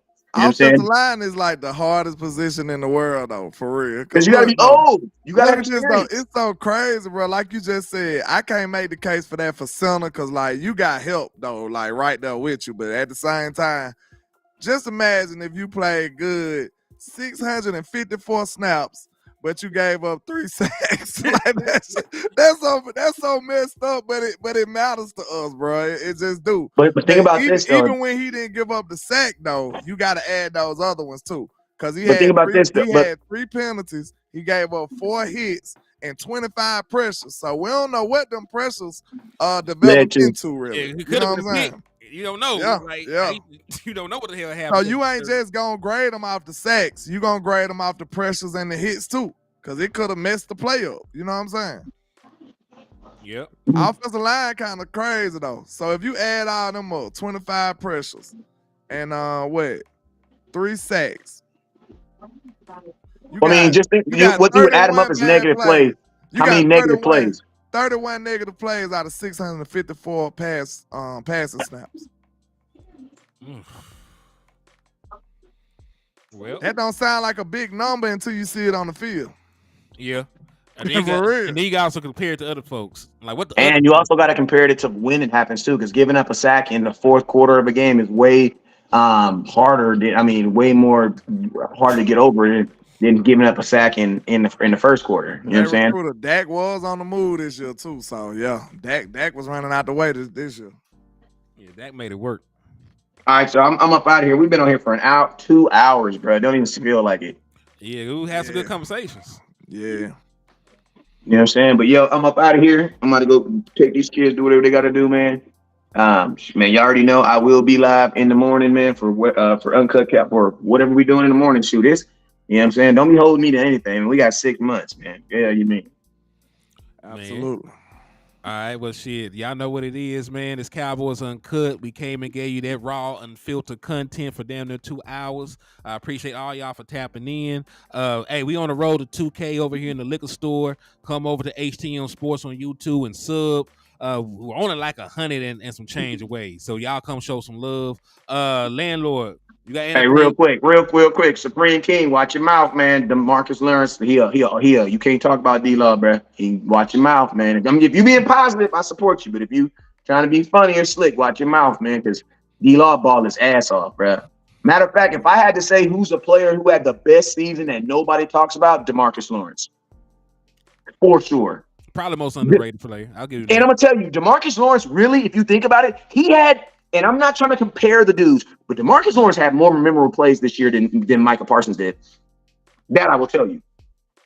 Bro, I remember 2 fourth downs that DeMarcus did single-handedly by himself where he caught the running back in the backfield. I know 2 of them. You talking about on the Seahawks game? He made. Hey, y'all better quit playing with D-Law. D-Law ranked 8th out of 112 people. Bro, get on their ass, bro. Thank you, bro. Micah Parsons ranked 2. But D-Law ranked 8th out of 112 pass rushers, bro. 8th, bro. 8th. D-Law does not get any love, bro. He don't get no love. That's gangster, bro. He's the best. But he is the best run stopping edge, though. So that stuff does count, especially on a team that already can't stop the run. He probably the reason he probably said he tired because he probably only dude doing his job. Bro, the reason why he's tired is because he's the only one trying to stop the run and get a sack. You know what I'm saying? Everybody else is out there just sack stacking. D-Law is actually trying to stop the run. These other dudes aren't doing it. Did Jonathan Hankins have a down year according to PFL? Jonathan Hankins didn't grade out good last year on PFL. Okay, my bad, Supreme. Hey, Supreme, I love you, man. But I'm just saying. They got him ranked 89th out of 130 people. I think we just need to do a D-Law appreciation show one day, bro. We need to do an appreciation for all the folks that didn't get no love this year. That boy like Jalen Tolbert, he need to be on that show. D-Law need to be on that show. That boy Junior Feihoku graded out of 99, boy. How? He didn't play. I'm gonna fault somebody. He said, how? I need some explanation in this. Hey, listen, I don't think DeMarcus Lawrence was a shot at anybody. I just think DeMarcus Lawrence was saying where he was at, man, because like I said, DeMarcus Lawrence does do more than Dante Fowler is coming in to get sacks. Dorrance Armstrong is coming in to get sacks. Micah Parsons theoretically is really coming in to get sacks. DeMarcus Lawrence is the only dude that's out there that's required to get sacks and stop the run. They're not requiring that from Dorrance Armstrong. They're not even Sam Williams. Sam Williams out there to get a sack, bruh. Oh my God, bro. What? Y'all want to know? What? It's bad. Get landlord ass off the computer. We gonna be here all night. It's bad, bro. Tell me. Y'all really want to know? Yeah. Yes. Bruh. J-Ron Curse rankings, bro. Oh, I know. I already know. Listen, J-Ron Curse was a guy that out of 95 players, bro. I already know. He ranked. Remember, he's out of place. 90th. I would think like 90th. He ranked 94. But you got to remember, he's also probably the only safety on there that's playing linebacker too. And I'm gonna tell you guys this: he's not the only safety playing linebacker. That hurt my he's just not playing bro. it well though. But think about this: if that's the reason why I say, that's why I say, if I'm a guy like J-Ron Curse, yeah, you might like Dan Quinn, but at the same time, you might be thinking he screwed you, bruh. Time out. We know we got to take these grades with a grain of salt, but we watch the games too. So like we sit up there like that ain't outlandish to say some of this stuff. Like some of it adding up. Like we know D-Law was balling out, bro. Him being ranked 8th, like that sound like it should be. You know what I'm saying? Like some of this stuff sound a little valid though. And you know, it might be a little outrageous, but God, my God. J-Ron Curse. I mean, I would also say this. He played in that system for 3 years with Dan Quinn. That's a lot of wear and tear on your body over that amount of time. Cause he started off super good, but still solid 2022. And this year, I think it caught up to him, bro. Hey, and also think about this, right? No offense, y'all know J-Ron's my dog, but this pseudo made up position is what got him on the field. Theoretically, if this position didn't exist, he's probably not on the field. You can take that however you want to take that. True. Then you and that's just being real. Like, you know, that's why I say don't even want to leave y'all, man. Let's get up off of here. Hey, but listen to me. Y'all listen gotta to me. show some love, bro. We bad. And hey, before I get out here, think about this though. Think about this. That's why I say things like this. There are gonna be some guys that are gonna get signed or told them you guys can leave on the first day of free agency. J-Ron Curse is one of those guys. Because if your defensive coordinator doesn't have that position, bro, you got to tell him, like, go. We're not going to have safeties. If we're going to have standard linebackers, J-Ron Curse does not have a place on this team. Because there are safeties. Listen to me. I love my dog, but there's safeties better than him on the team. I think Wanye is better than J-Ron. As a safety, I think Wanye is better than J-Ron Curse right now. 95 out of 90. I mean, hey, where they're not going to have Wanye on there. He probably didn't have enough snaps. Wanye on here. I don't know if he ranked. Let me see. Thomas. Yeah, he ain't ranked. He didn't play enough, but if you can go to his PFF page, I think. I'm gonna just say it like this. He graded out well though. That's what I'm saying. He graded out at 85.9 coverage grade. Yeah, and that put him where in the NFL? He didn't rank because he didn't get enough snaps. He didn't get enough snaps to rank. But if he would have had snaps with that 80-something rank, that's pretty goddamn good. That's pretty impressive. But his run defense wasn't great. But he need to play free then. Yeah, and he's small. I don't expect someone small to have good run stopping game. I just don't. Pass rush grade and run defense grade was pretty low, but his coverage grade was excellent. So you know what that means? Malik Hooker's back here for sure. I'm gonna keep it real with you. We need to have a conversation. Zimmer is gonna decide. It's gonna be the reason if I keep J-Ron Curse or not. And even then, I probably still won't keep him. I don't think J-Ron Curse is gonna be here next year. Malik ranked pretty high too. He ranked 14 out of 95 safeties in the league. Dono, middle of the pack. Yeah. He ranked 52nd out of 95 safeties in the league. We heard about J-Ron Curse. Where Marquise Bell ranked? Because there was Marquise had a pretty high ranking. He was 18 out of 82. He started out on fire. He kind of like fell back down and reality. Did Marquise show up in the linebacker? Did he show up in the linebacker stats too? Yeah, he's a linebacker on here. Yeah. Oh, so that's a linebacker stat. But he ranked it out of 18. Yeah, look at Damone Clark though. Guess what he had? 54 out of 82. I was right because he made a play every blue moon. He just didn't make a play enough. Osa got a nice ranking, bro. Osa ranked 19th out of 130 players. He a good 3-tech. I just can't ask him to stop the run. Last one. Where's Sam Williams? Sam ranked 51st. He 51st out of 112 edge rushes. Jonathan Hankins' number was concerning though. I thought he did a little better. Neville Gallimore even ranked. He 69th out of 130. Well, I'm out of here, folks.